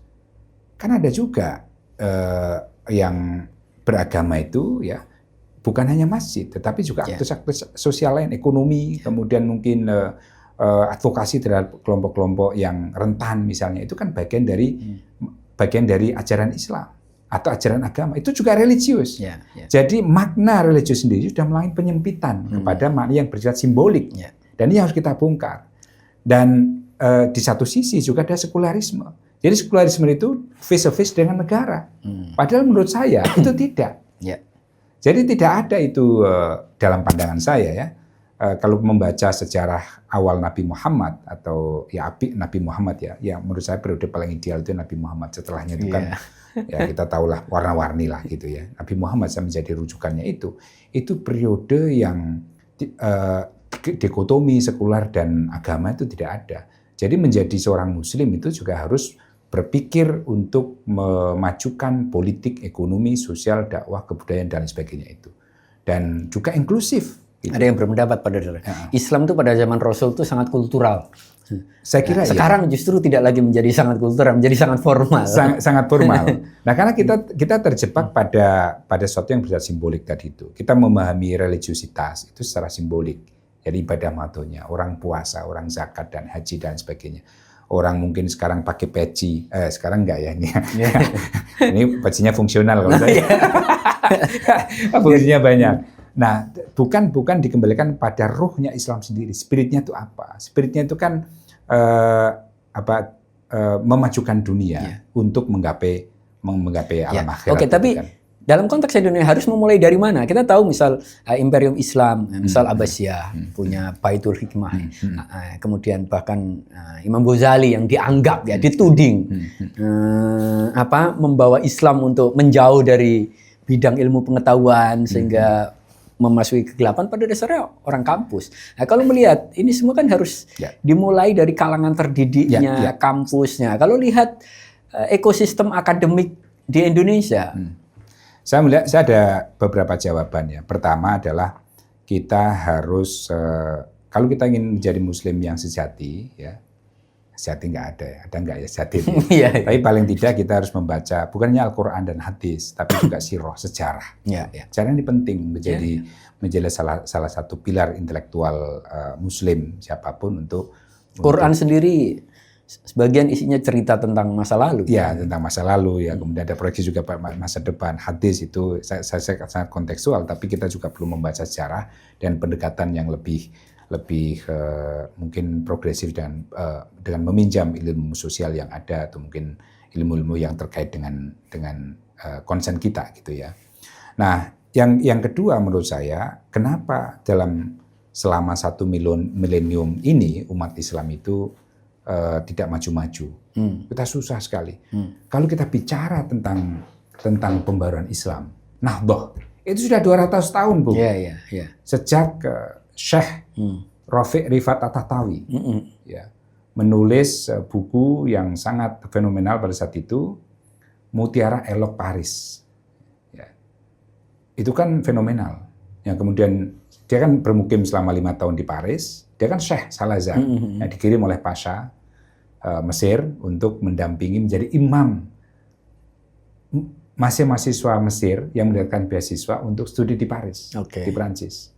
Nah, tapi di sana dia hebat. Bukan hanya imam saja, tapi belajar bahasa Prancis, kemudian dia menulis satu karya bahwa ini loh Paris itu luar biasa sebagai salah satu pusat peradaban Islam, yaitu sangat saintifik dan lain sebagainya itu. Ada ilmu-ilmu baru di sana itu. Yang ini kemudian melahirkan gerakan Nahdoh di Mesir, kemudian di Tunisia, kemudian oleh Khairuddin At-Tunisi. Ya. Saat itu kemudian dia membangun satu konstitusi pertama, ya, mengadopsi konstitusi ala Barat di dunia Islam pertama kali itu di Tunisia itu, Khairuddin At-Tunisi tadi itu. Nah, kemudian ada sekolah Sadiki di Tunis yang itu melahirkan elit-elit pemimpin Tunisia di kemudian hari yang berpikirannya itu maju, Barat dan sebagainya. Nah, gerakan Nahdoh ini itu kan melalui Jamatul Afghani Abdu, kemudian melalui tokoh-tokoh pembaru di Indonesia, misalnya Ahmad Dahlan, kemudian siapa namanya, yang di Singapura Majelah Imam, terus kemudian yang di Bukit Tinggi juga gitu ya, Haji Rasul yang ke Indonesia itu. Jadi gerakan Nahdoh ini itu sudah 200 tahun sampai sekarang. Kemudian ada pembaru Muslim ya, yang kita kenal belakangan ini gitu ya. Nah, tetapi tantangannya itu masih berat karena sebagian besar masyarakat Muslim dunia, bukan hanya Indonesia, itu masih bernalar fikih dan sufi tadi itu, masih mengidolakan ulama-ulama yang bertungkus lumus dengan persoalan fikih atau sufisme, ya, bukan ulama-ulama yang saintifik tadi itu, yang ilmuwan juga gitu. Nah, saya kira ini tantangan kita. Salah satu hal mungkin yang bisa membuka kotak Pandora kemunduran ini itu adalah dengan mengenalkan filsafat. Tentu melalui edukasi dan konsentrasi, salah satunya adalah dengan membuka filsafat sebagai tool of analysis. Ya. Yang ini dilakukan di negara-negara maju, di Eropa, di Prancis terutama. Apa di kampus-kampus kita tampaknya itu sudah dilakukan atau belum? Belum, Mas. Saya ini mengajar filsafat komparatif pendidikan, comparative philosophy of education. Oke. Jadi filsafat pendidikan komparatif itu. Mahasiswa saya sebagian besar itu belum pernah mendapatkan pelajaran filsafat. Nah, ini kan rumit. Ya kan, ini kan menjadi jawaban kenapa pendidikan kita itu gini-gini aja. Ya. Karena training guru, training pendidik kita itu tidak dibuka wawasannya yang lebih luas. Jadi lebih mungkin micro teaching ya, classroom dan lain sebagainya. Bukan mengkaitkan misalnya pendidikan itu sangat sentral yang terkait erat dengan persoalan-persoalan lain, politik, ekonomi, sosial, kebudayaan. Nah ini, dan itu untuk membukanya adalah dengan cara mengenalkan filsafat tadi itu. Nah, saya mungkin di kampus Islam ya di Indonesia negeri ya itu ada pelajaran filsafat. Tapi saya kira di Muhammadiyah sendiri tidak ada fakultas filsafat sampai sekarang. Muhammadiyah ada 160-an universitas. Itu fakultas filsafat tidak ada. Ini kan tadi itu, Mas.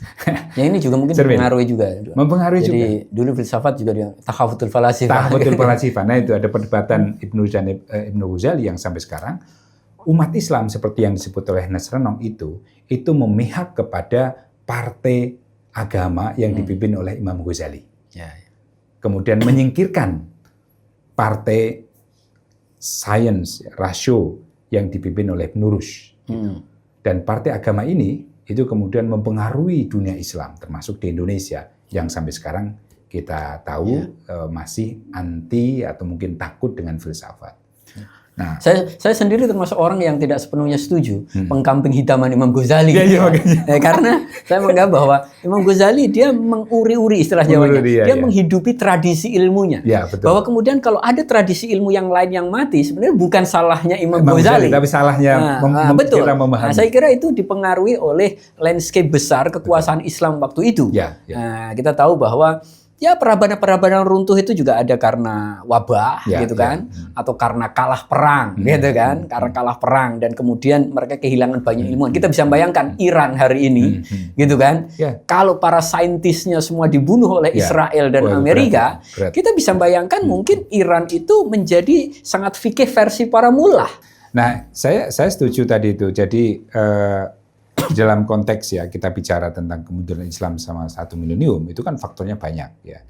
Nah ada faktor politik, ekonomi, ada kekalahan perang, kemudian ada wabah, ada misalnya Genghis Khan gitu yang menaklukkan Baghdad itu kan, dan saya kira ada banyak faktor ya, ada banyak faktor. Kalau kita lihat Imam Ghazali itu kan dia seorang filosof sebenarnya kan, dia bisa mengcounter ya bukunya Imam Ibn Rushd ya, atau pemikiran Ibn Rushd dengan Tahfatul Falasifah tadi itu. Tapi kemudian yang terjadi, misalnya ada tulisan Tariq Ali ya, Tariq Ali yang dia menganalisa kenapa Andalusia itu runtuh, itu salah satunya adalah karena negara kemudian mengadopsi madhab tertentu yang konservatif, yang radikal, anti ilmu pengetahuan. Nah, jadi keruntuhan Islam itu bukan dari keruntuhan serangan kaum Kristen ya, kerajaan Kristen pada saat yang bersekutu untuk melawan kerajaan-kerajaan Murabitun ya, atau Muwahhidun pada saat itu, tetapi juga keruntuhan dari dalam tadi. Jadi ada regimentasi agama pada madhab tertentu dan madhab tertentu yang anti ilmu pengetahuan. Nah ini ada banyak faktor. Nah yang oleh Nasranong secara simpel, ya, ini ada simplifikasi juga, ini kita kritik juga Nasranong itu, dia mengatakan kemunduran Islam itu disebabkan oleh tadi itu partai agama tadi itu yang lebih menyukai buku-bukunya Imam Ghazali daripada Ibn Rushd dan para pemikir-pemikir Muslim lain.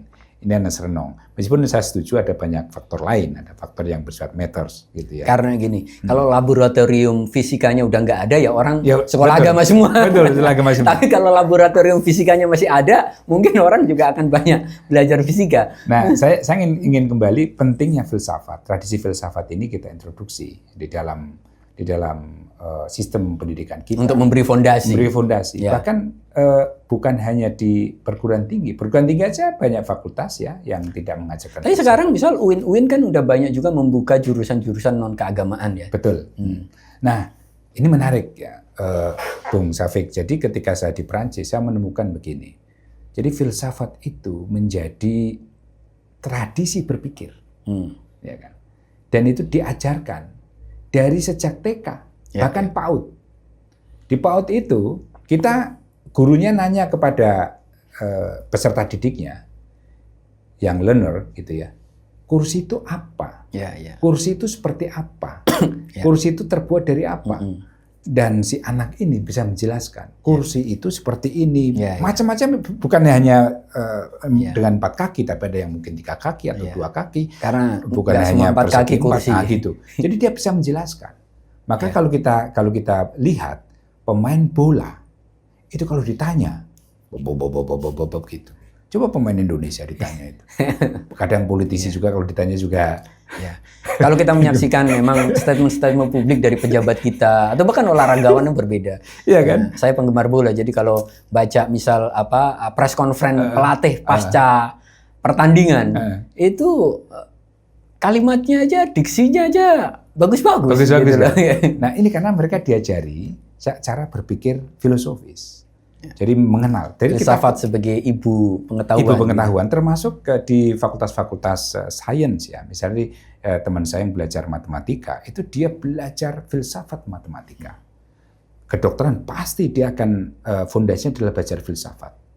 Kemudian kimia dan lain sebagainya yang hard science itu ya. Tentu diawali dengan cara berpikir filsafat tadi itu. Saya ada punya teman orang Indonesia gitu ya, yang dia belajar tentang disertasinya di Ecole Normale Supérieure di kampus saya di Lyon tadi itu. Orang Bali ini, orang Hindu di Bali itu. Dia itu meneliti tentang nol. Tentang nol, tapi dalam sekali itu. Saya tanya, untuk apa nol itu? Apa kontribusinya? Loh, justru Mas, dari nol ini kita bisa bicara tentang GPS. Nah, ini kan menarik sekali. Artinya dia sebelum melakukan penelitian tentang nol tadi itu, dia belajar filsafat. Ada matematika. Kita belajar matematika, itu kan belajar rumus, Mas. Bukan mencari rumus. Kita belajar fikih kan belajar produk fikihnya, bukan istimbatul ahkamnya. Nah, yang penting itu adalah tradisi filsafat yang itu terwujud dalam konteks belajar fikih, misalnya istimbatul ahkamnya, prosesnya itu. Usul fikihnya gitu. Produk akhirnya. Nah, kita sayangnya kita di banyak hal memang kayak orang awam. Kita tahu pokoknya listrik kalau saklarnya dipencet hidup. Tapi kenapa dia bisa hidup kita nggak bisa menjelaskan. Nggak bisa menjelaskan. Nah, ini kan nalar-nalar filosofis tadi itu saya kira perlu kita introdusir. Bukan di perguruan tinggi tetapi juga mungkin di SMA lah. Tapi seberapa banyak, misal sepanjang sampean ya pulang ke Indonesia, seberapa banyak ketemu dengan orang-orang punya concern sama seperti ini, bahwa ya cara memulai agar Islam tidak berhenti pada fikih, ya memberi ruang buat filsafat untuk diajarkan sebagai dasar dari pengetahuan Islam. Seberapa banyak orang-orang yang punya concern ini, dan seberapa banyak kampus-kampus yang tampaknya sudah menyadari dan memulainya? Saya kira kampus Islam itu progresif lah, saya kira ya, dengan mencoba mengintegrasikan ilmu pengetahuan agama dengan ilmu pengetahuan kontemporer, sains, teknologi, dan lain sebagainya. Itu satu progresivitas yang perlu kita syukuri. Hanya saja dalam konteks pendidikan tinggi sekarang ini, itu jatuh pada yang bersifat birokrasi dan administrasi. Sehingga interkoneksi atau integrasi keilmuan tadi itu dimaknai dan diaplikasikan secara administratif dan birokratik, bukan ruhnya. Dan kayaknya sekarang banyak sekali dosen yang mengeluh tentang birokratisme kampus. Apa-apa dilaporkan, apa-apa yang ada ini pekerjaan tambahan. Betul. Jadi tradisi berpikir bebas, ya, berpikir filosofis atau philosophical inquiry itu sekarang itu menurut saya sedang menghadapi cobaan dan tantangan serius.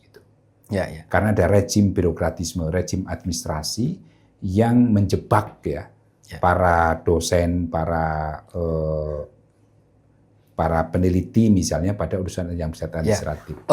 Indonesia dengan mayoritas Muslim punya PR bahwa bagaimana Islam atau Muslim itu memang menjadi energi, menjadi kekuatan penggerak kemajuan Indonesia ini, kemajuan peradaban Islam, kemajuan Indonesia, bahkan mungkin bisa menginspirasi atau menjadi contoh role model bagi negara-negara Muslim yang lain dalam konteks perkembangan peradaban, pengetahuan dan seterusnya.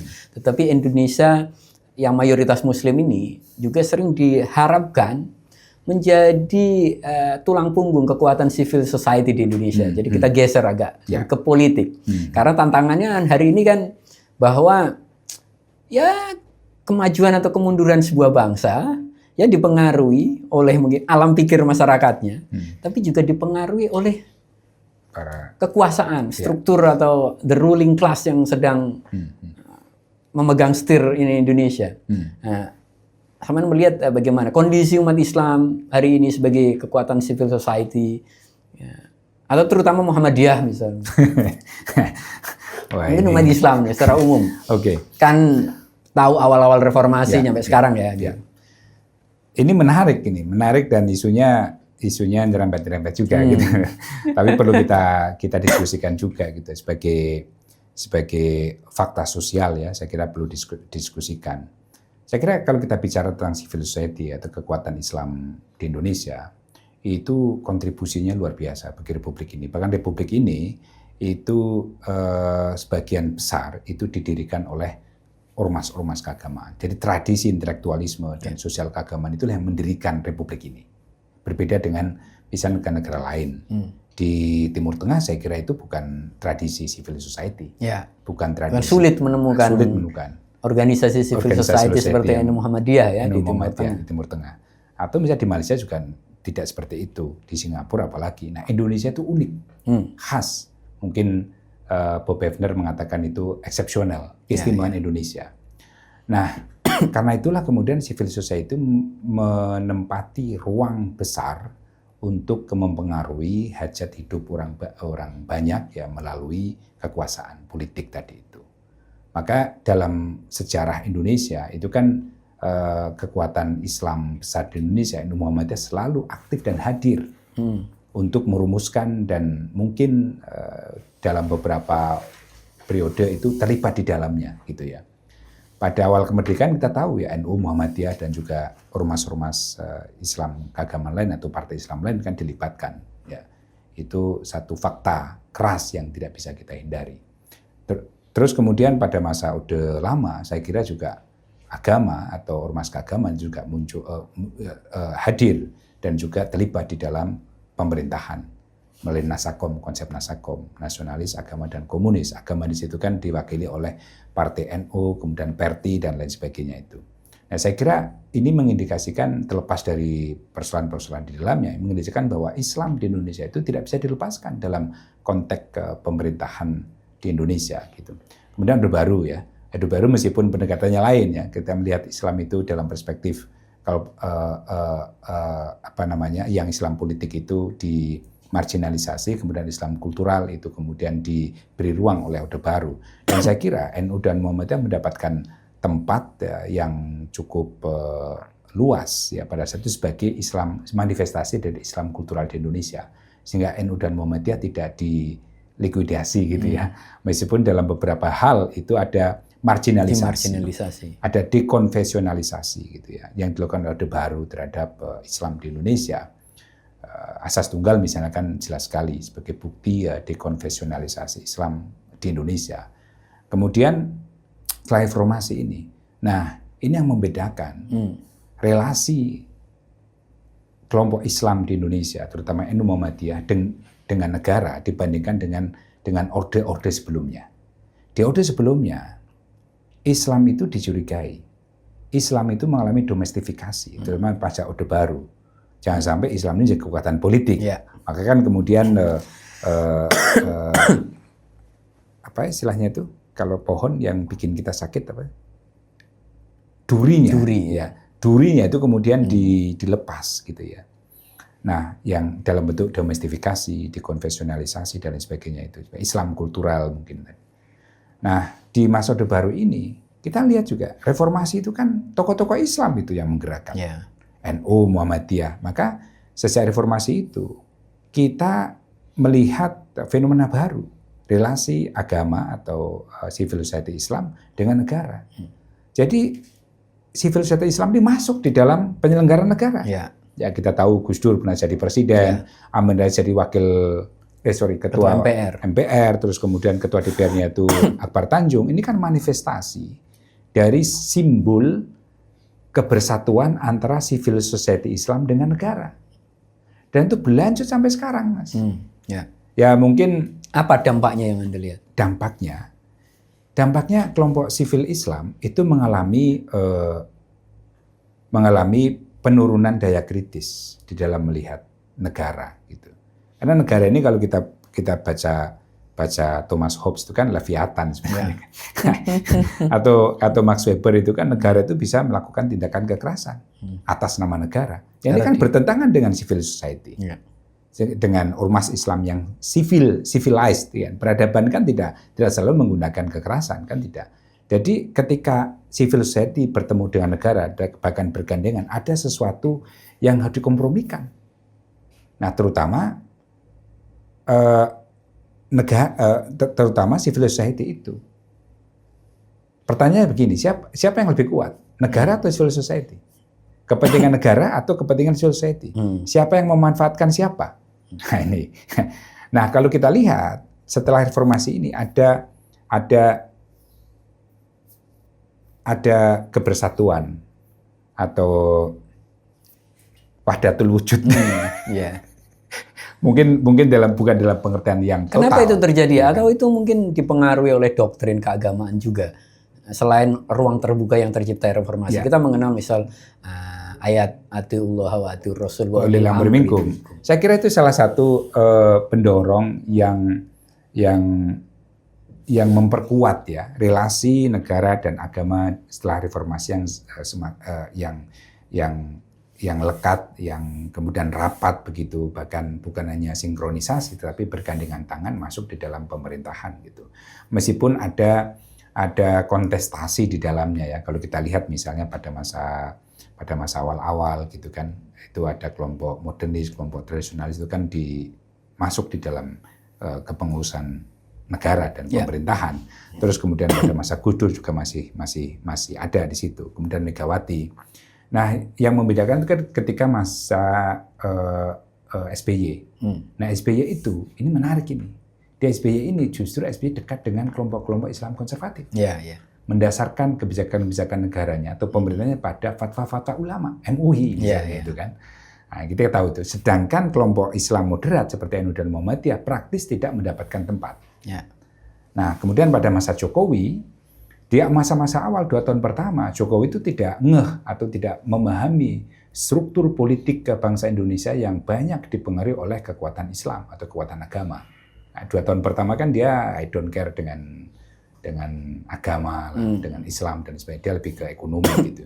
Tapi ketika 212 meledak, ya kemudian menyengat ya kesadaran politiknya Jokowi, maka kemudian sejak saat itu Jokowi mengambil kesimpulan bahwa ini penting nih Islam ini. Maka dalam konteks ini Islam moderat itu lebih penting untuk dirangkul daripada Islam yang lain, gitu kan. Maka NU Muhammadiyah mendapatkan ruang tempat mulai tahun 2017 itu.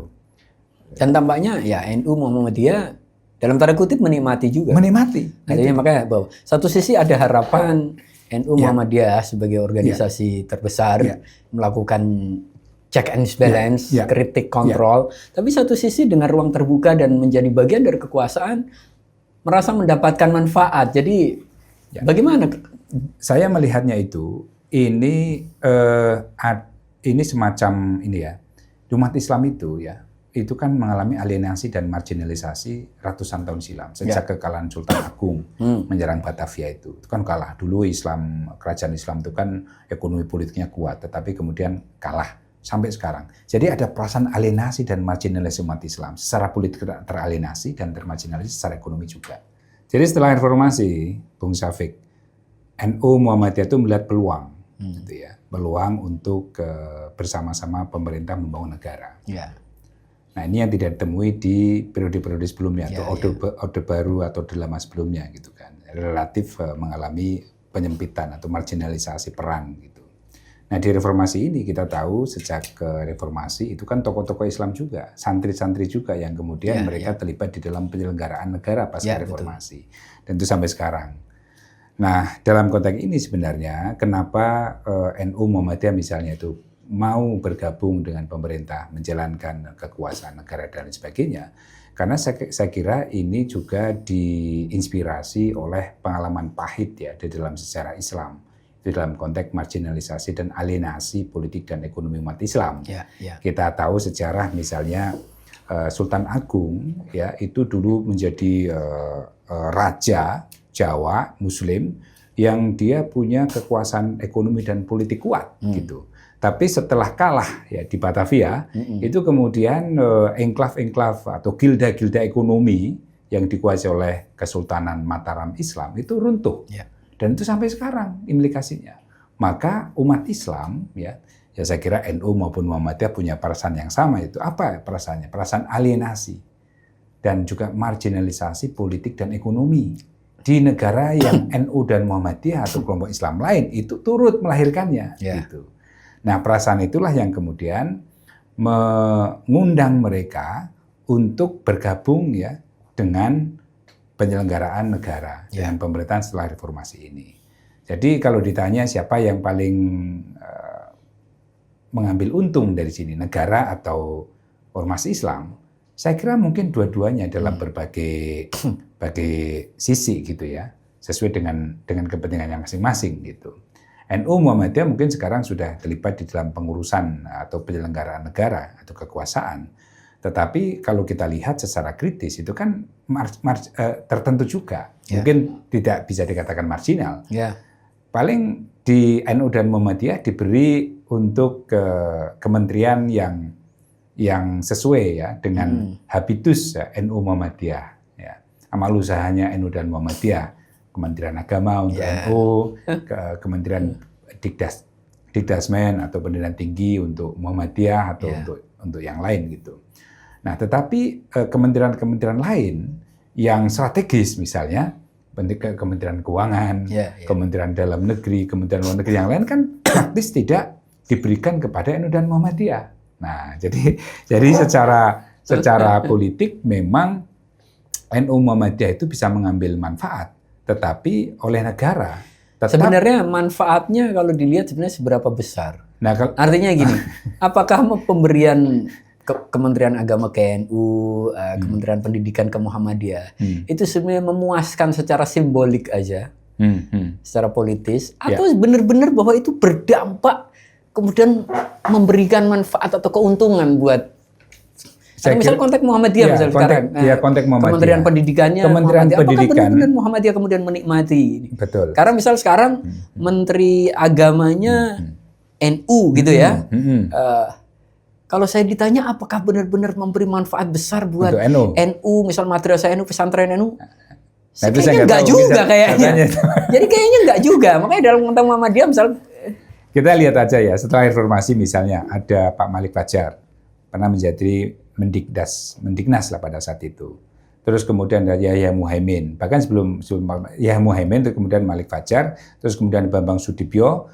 Setelah itu kan baru kemudian Pak Nuh dan juga Pak Nasir. Terus kemudian saat itu Pak Anies, terus kemudian Pak Muhajir, terus kemudian Pak Nadiem dan sekarang kembali lagi ke Mendikdasmen kepada Muhammadiyah yang dipimpin oleh Pak Mukti ya, sekum kita. Nah, kalau kita lihat apakah selama berperiode-periode Menteri Muhammadiyah menjadi Menteri Pendidikan itu menguntungkan sekolah-sekolah Muhammadiyah? Apakah sekolah-sekolah Muhammadiyah kemudian menjadi sekolah-sekolah yang bagus, sekolah favorit karena ada semacam endorsement politik dan finansial dari para menterinya dari Muhammadiyah? Saya kira kok tidak seperti itu ya. Kalau kita lihat ranking sekolah misalnya SMA terbaik nasional itu belum ada tuh sekolah Muhammadiyah. Jadi sekolah-sekolah Muhammadiyah yang ribuan itu masih mungkin sebagian besar yatim piatu gitu.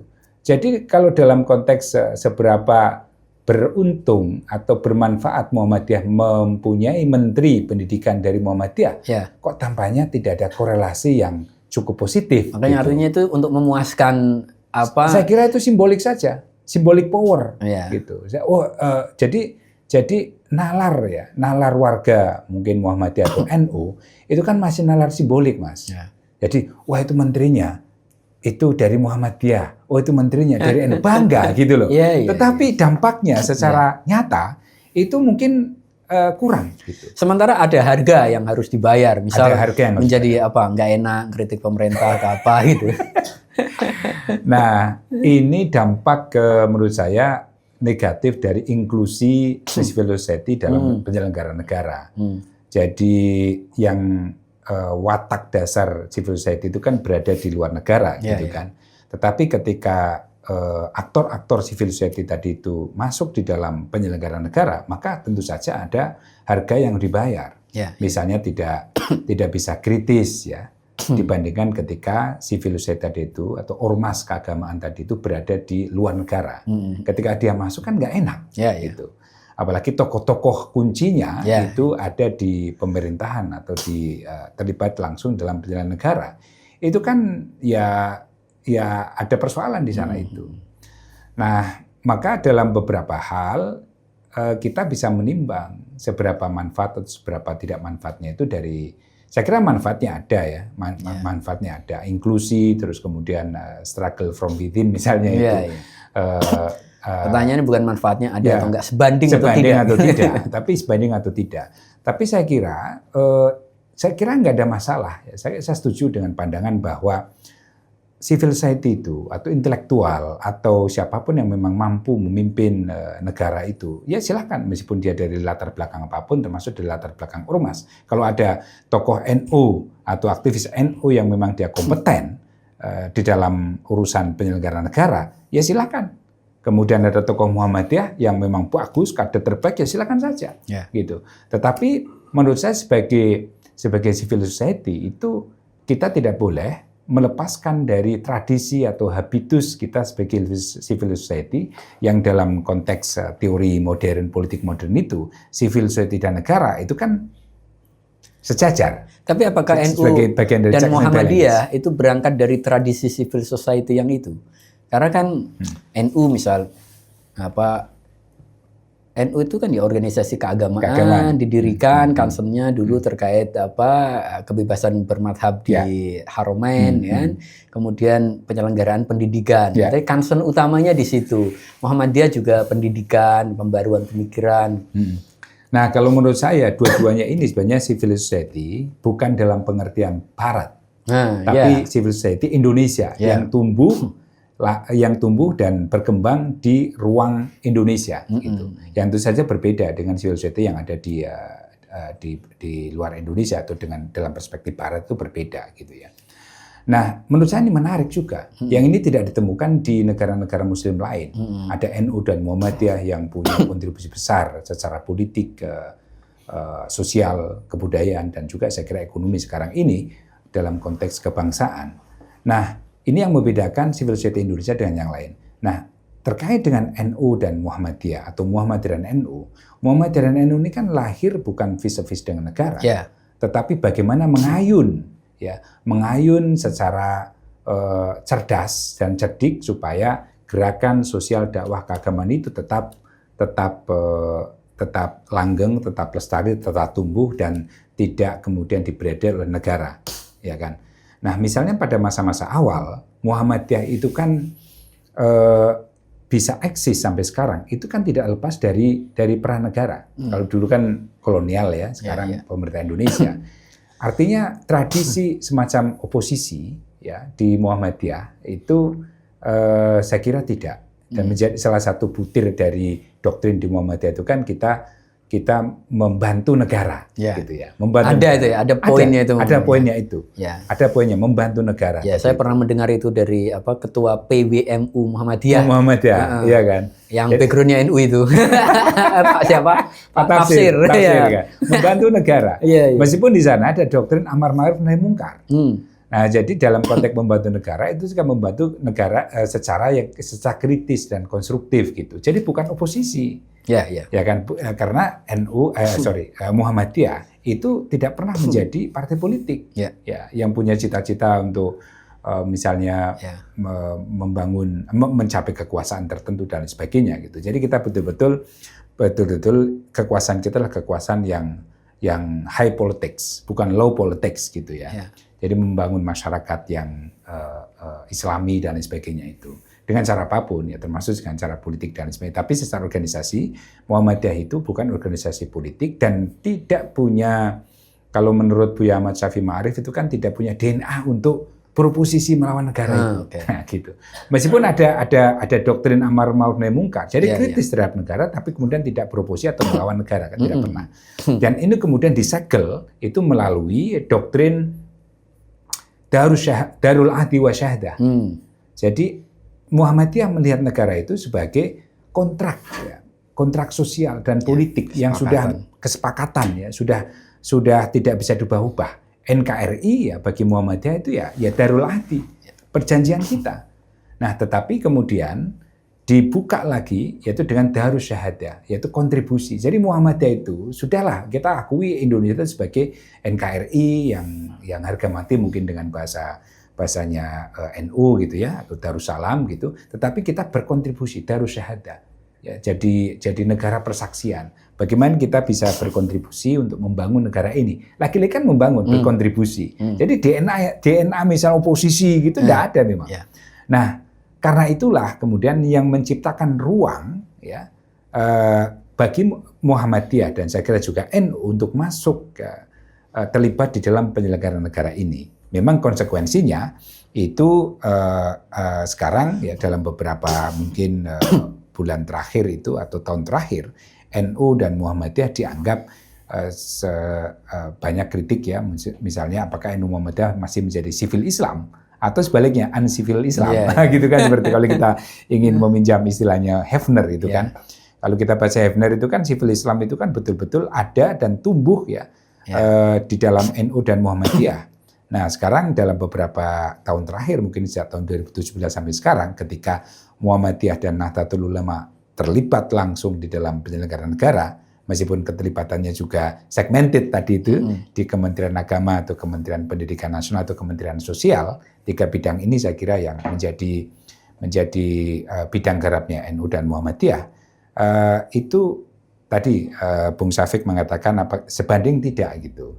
Nah, akibatnya NU dan Muhammadiyah kan selama ini dianggap terlalu inline dengan negara, kebijakan-kebijakan negara, dan kemudian kehilangan daya kritis tadi itu. Tapi kalau kita bicara NU ataupun Muhammadiyah kan bukan semata-mata sebenarnya pengurus ya. Ya, betul. Ya, NU itu dikenal istilah dulu ada NU kultural. Nah, gitu kan. Sekarang yang kultural-kultural seperti saya dulu itu udah masuk pengurus semua. Jadi nggak kultural lagi. Iya. Nah, di Muhammadiyah kan juga ada juga sama. Dari dulu kan bahwa ada kepengurusan resmi yang mungkin memang secara paradigmatik, secara perspektif memang cara pandangnya terhadap kekuasaan tuh ya ini pemerintahan Indonesia yang sah yang harus didukung. Tetapi juga ada kelompok yang biasanya mungkin tidak berada dalam kepengurusan yang masih bisa memberikan catatan kritis atau amar ma'ruf nahi mungkar tadi. Jadi kalau negaranya lagi melakukan kemungkaran ya diingetin ya gitu. Nah, sekarang bagaimana? Nah, kalau di Muhammadiyah saya kira tetap ada ya kelompok kritis tadi itu, dan saya melihat Muhammadiyah kan bukan satu entitas tunggal, tapi entitas plural. Dalam konteks relasi civil society dengan negara itu juga kita melihat ada banyak ragam pendapat gitu ya. Ada yang kita sekarang ini Muhammadiyah bagian dari misalnya menjadi ya atau terlibat di dalam penyelenggaraan negara, maka kita juga harus struggle from within atau jihad bil muwajahah tadi itu ya. Berjuang di dalam ya memperkuat atau meluruskan kebijakan-kebijakan negara yang dengan prinsip tadi amar ma'ruf nahi mungkar tadi itu dari dalam. Tapi juga ada yang tetap kritis misalnya di Muhammadiyah. Jadi dalam konteks ini kita bisa melihat ya, misalnya ketika ada kasus-kasus besar atau strategis, isu-isu strategis di Indonesia itu kan di Muhammadiyah sendiri itu kan ada kelompok kritisnya juga. Misalnya kita lihat di PP Muhammadiyah itu ada Majelis Hukum dan HAM, ada Lembaga Hikmah dan Kebijakan Publik yang sering ya itu menanggapi persoalan-persoalan nasional itu dalam perspektif kritis ya. Meskipun di satu sisi itu ada pimpinan Muhammadiyah itu yang mencoba memahami kebijakan-kebijakan negara secara lebih husnudon gitu lah, kira-kira seperti itu. Jadi ada dinamika juga gitu. Kalau di kalangan anak-anak mudanya gitu. Nah, di kalangan anak muda itu kritis sekali. Misalnya dalam secara konteks umum gitu. Secara umum ya dalam konteks misalnya lingkungan ya. isu-isu lingkungan. Misalnya ketika Muhammadiyah itu dikabarkan ya menerima tambang, itu ada kelompok-kelompok muda muda Muhammadiyah itu yang mengorganisir diri untuk melakukan kritik terhadap kebijakan penerimaan tambang tadi itu gitu. Dan itu tumbuh di masyarakat di kalangan muda Muhammadiyah gitu. Dan apa namanya? Dan saya kira ini satu fenomena menarik gitu ya, bahwa Muhammadiyah itu memang betul-betul rumah besar. Jadi tidak mewakili satu pandangan, tetapi ada ragam pandangan yang tumbuh dan muncul di Muhammadiyah. Dan saya kira itu bagus dalam konteks sejarah Islam Indonesia, apalagi nanti mungkin 20 atau 50 tahun yang akan datang kan dicatat gitu loh. Artinya dalam situasi politik yang mungkin susah untuk Muhammadiyah secara resmi melakukan kritik terhadap kebijakan negara yang dianggap itu bertentangan dengan prinsip maslahah mursalah, itu ada kelompok-kelompok kritis yang mungkin kultural tadi itu yang tetap kritis, yang tetap mengingatkan sesuai dengan prinsip atau doktrin amar ma'ruf nahi mungkar. Jadi amar ma'ruf nahi mungkar itu bukan hanya ditujukan kepada masyarakat lebih luas, termasuk juga kepada Muhammadiyah sendiri, pimpinan Muhammadiyah sendiri. Jadi saling jadi prinsip tawasobil haq wa tawasobil sober, al-amru bil ma'ruf wa nahyu anil mungkar, itu sesuatu yang mendarah daging di warga Muhammadiyah, dan aplikasinya itu bisa ke Muhammadiyah dan juga bisa ke masyarakat lebih luas atau kepada penyelenggara negara yang lebih luas tadi itu. Ya, artinya tetap ada dinamika secara internal, betul. Apalagi dengan lahirnya generasi-generasi baru yang mungkin lebih kosmopolit gitu kan, dan punya kecenderungan mungkin saya tidak tahu persis kepercayaan terhadap pemerintah seberapa besar gitu. Kalau survei umum kan kepercayaan pemerintah masyarakat terhadap pemerintah tuh masih tinggi. Tapi di kalangan teman-teman yang mungkin dalam tanda kutip gitu ya aktif, sangat melek politik ya, itu kan cenderung mungkin agak skeptis atau. Nah, saya kira begini, Bung Syafiq, jadi memang yang di tengah inklusi NU atau Muhammadiyah NU di negara, di pemerintahan, itu saya kira kita perlu terus menaburkan benih-benih kritis membangun enklave-enklave intelektual kritis di masing-masing komunitas kita, di Muhammadiyah, di NU, dan di kelompok-kelompok yang lain. Karena kelompok-kelompok inilah yang akan tetap menyelamatkan Islam Indonesia, wajah Islam Indonesia ke depan, dan juga saya kira bangsa Indonesia ke depan. Jadi kritis itu penting, dialog itu penting, bukan kemudian yang terjadi adalah pendisiplinan tubuh. Dalam teori Foucault itu kan disiplin tubuh itu salah satu dari ciri otoritarianisme gitu loh. Ketika ada kontrol, kemudian kita ada punishment, itu jangan sampai. Jadi biarlah anak-anak muda itu tumbuh kritis dan sebagainya. Jadi sekarang misalnya teman-teman yang dulu kritis terhadap Muhammadiyah atau punya pandangan kritis, itu kan sekarang banyak masuk di menjadi pimpinan misalnya di Muhammadiyah gitu. Nah, sekarang mereka harus siap. Ketika dulu mereka kritis terhadap Muhammadiyah, sekarang mereka juga siap untuk dikritik oleh anak-anak muda yang baru lahir tadi itu. Indonesia mayoritas Muslim, dan mayoritas Muslimnya itu ya dari NU dan Muhammadiyah. Jadi ekspektasi publik terhadap dua organisasi ini saya kira sangat besar.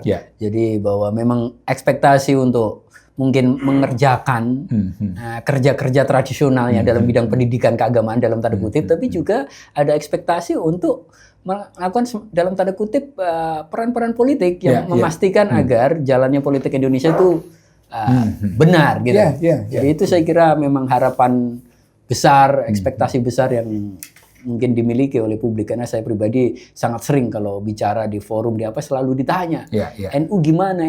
Kalau ketemu teman-teman aktivis juga ditanya NU gimana, karena menganggap bahwa NU anggotanya besar, kalau NU itu bersuara atau melakukan menuntut atau mengkritik kan karena leverage politiknya gede, jadi lebih didengar. Nah, tetapi kan saya selalu jelaskan bahwa memang peran tradisional NU tidak di situ. Walaupun sebenarnya NU pernah jadi partai politik sehingga sangat intens di politik, tapi sejak NU hitoh memang peran tradisional NU di pendidikan keagamaan atau secara umum pendidikan, tapi khususnya lagi pendidikan keagamaan. Tetapi zaman saya kira tuntutannya makin besar dan memang dua organisasi ini harus siap dengan perubahan-perubahan yang terjadi dan ekspektasi-ekspektasi yang muncul. Ada catatan menarik sebenarnya kalau kita melihat NU dan Muhammadiyah itu perlu ada update perspektif. Kita perlu menggunakan kacamata baru yang relevan untuk melihat perkembangan NU dan Muhammadiyah. Kita tidak bisa sekarang menggunakan kacamata 100 tahun silam untuk melihat NU dan Muhammadiyah. NU Muhammadiyah sekarang itu perlu dilihat dengan kacamata terbaru mutakhir, sehingga bisa mengcapture persoalan-persoalan atau pertumbuhan dinamik yang terjadi di Muhammadiyah. Misalnya begini, NU dan Muhammadiyah itu 100 tahun silam itu kan jamaah yang bertumbuh pada pengajian. Tradisi-tradisi itulah yang kemudian santri dan lain sebagainya itu. Tapi sekarang NU dan Muhammadiyah itu dinamika luar biasa. Misalnya saya bisa bercerita misalnya di Muhammadiyah itu kita kelompok santri, tetapi santri bukan hanya bisa bertumbuh lumus dalam ruang-ruang keagamaan gitu ya, tetapi kita juga sekarang bisa banyak tumbuh kader-kader muda, kader-kader Muhammadiyah yang dia paham tentang politik, maka ada kader-kader muda Muhammadiyah yang membangun partai politik. Ada di ekonomi juga profesional-profesional, dan ini dilihat sebagai bagian dari Muhammadiyah yang modern sekarang ini atau NU yang modern sekarang ini. Jadi kalau melihat misalnya Muhammadiyah itu urusan ngaji saja, hanya bisa di urusan ngaji, urusan politik, urusan ekonomi, urusan yang lain tidak bisa, serahkan pada yang lain, saya kira tidak tepat. Nah, maka kita harus objektif sekarang melihat NU dan Muhammadiyah dengan kacamata baru tadi itu. Jadi ketika Muhammadiyah misalnya membangun pilar ekonomi sebagai pilar ketiga Muhammadiyah selain dakwah dan pendidikan, maka saya kira itu mencerminkan evolusi atau dinamika di tubuh Muhammadiyah yang memerlukan kacamata baru untuk melihatnya. Jadi kalau Muhammadiyah itu ingin terjun ini salah satu argumen ya, terjun di bisnis ya, bisnis mungkin tambang dan sebagainya, itu juga mungkin bagian dari ijtihad Muhammadiyah untuk melihat, untuk menjawab ya tantangan-tantangan tadi, peran-peran baru tadi itu. Ya saya kira kalau melihat 100 tahun perjalanan udah banyak sekali mungkin ijtihad baru, upaya baru yang dilakukan Muhammadiyah saya kira di perguruan tinggi dan rumah sakit udah banyak sekali. NU juga udah mulai banyak membangun rumah sakit. Artinya nggak mencukupkan diri dari peran-peran tradisional, tapi memang ya ada catatan tadi bahwa era reformasi membuka ruang banyak dan baik tokoh-tokoh Muhammadiyah, NU banyak sekali yang terlibat di kekuasaan, dan tampaknya itu memunculkan dilema. Membuat dilema. Dulu tradisinya NU Muhammadiyah itu dianggap salah satu kekuatan civil society di Indonesia, disebut sebagai civil Islam, tetapi belakangan peran itu memudar. Nah, ini yang mungkin ya banyak pihak yang kemudian mempertanyakan dan menyayangkannya. Tetapi saya kira tadi Mas Ander udah menjelaskan dengan cukup baik gitu ya. Ya, saya kira kita udah ngobrol cukup lama ngalor ngidul. Lumayan, asik nih. Ya, mungkin tidak cukup sekali. Masih banyak tema. Masih banyak hal dari pengalaman Ander yang bisa diceritakan maupun dari pikiran yang juga bisa dikemukakan. Saya kira mungkin sementara cukup sekian, kita bisa lanjut nanti lain waktu. Terima kasih. Makasih banyak nih Islami.co dan Bung Syafiq. Islami dan ya, sekian. Wassalamualaikum warahmatullahi wabarakatuh. Waalaikumsalam.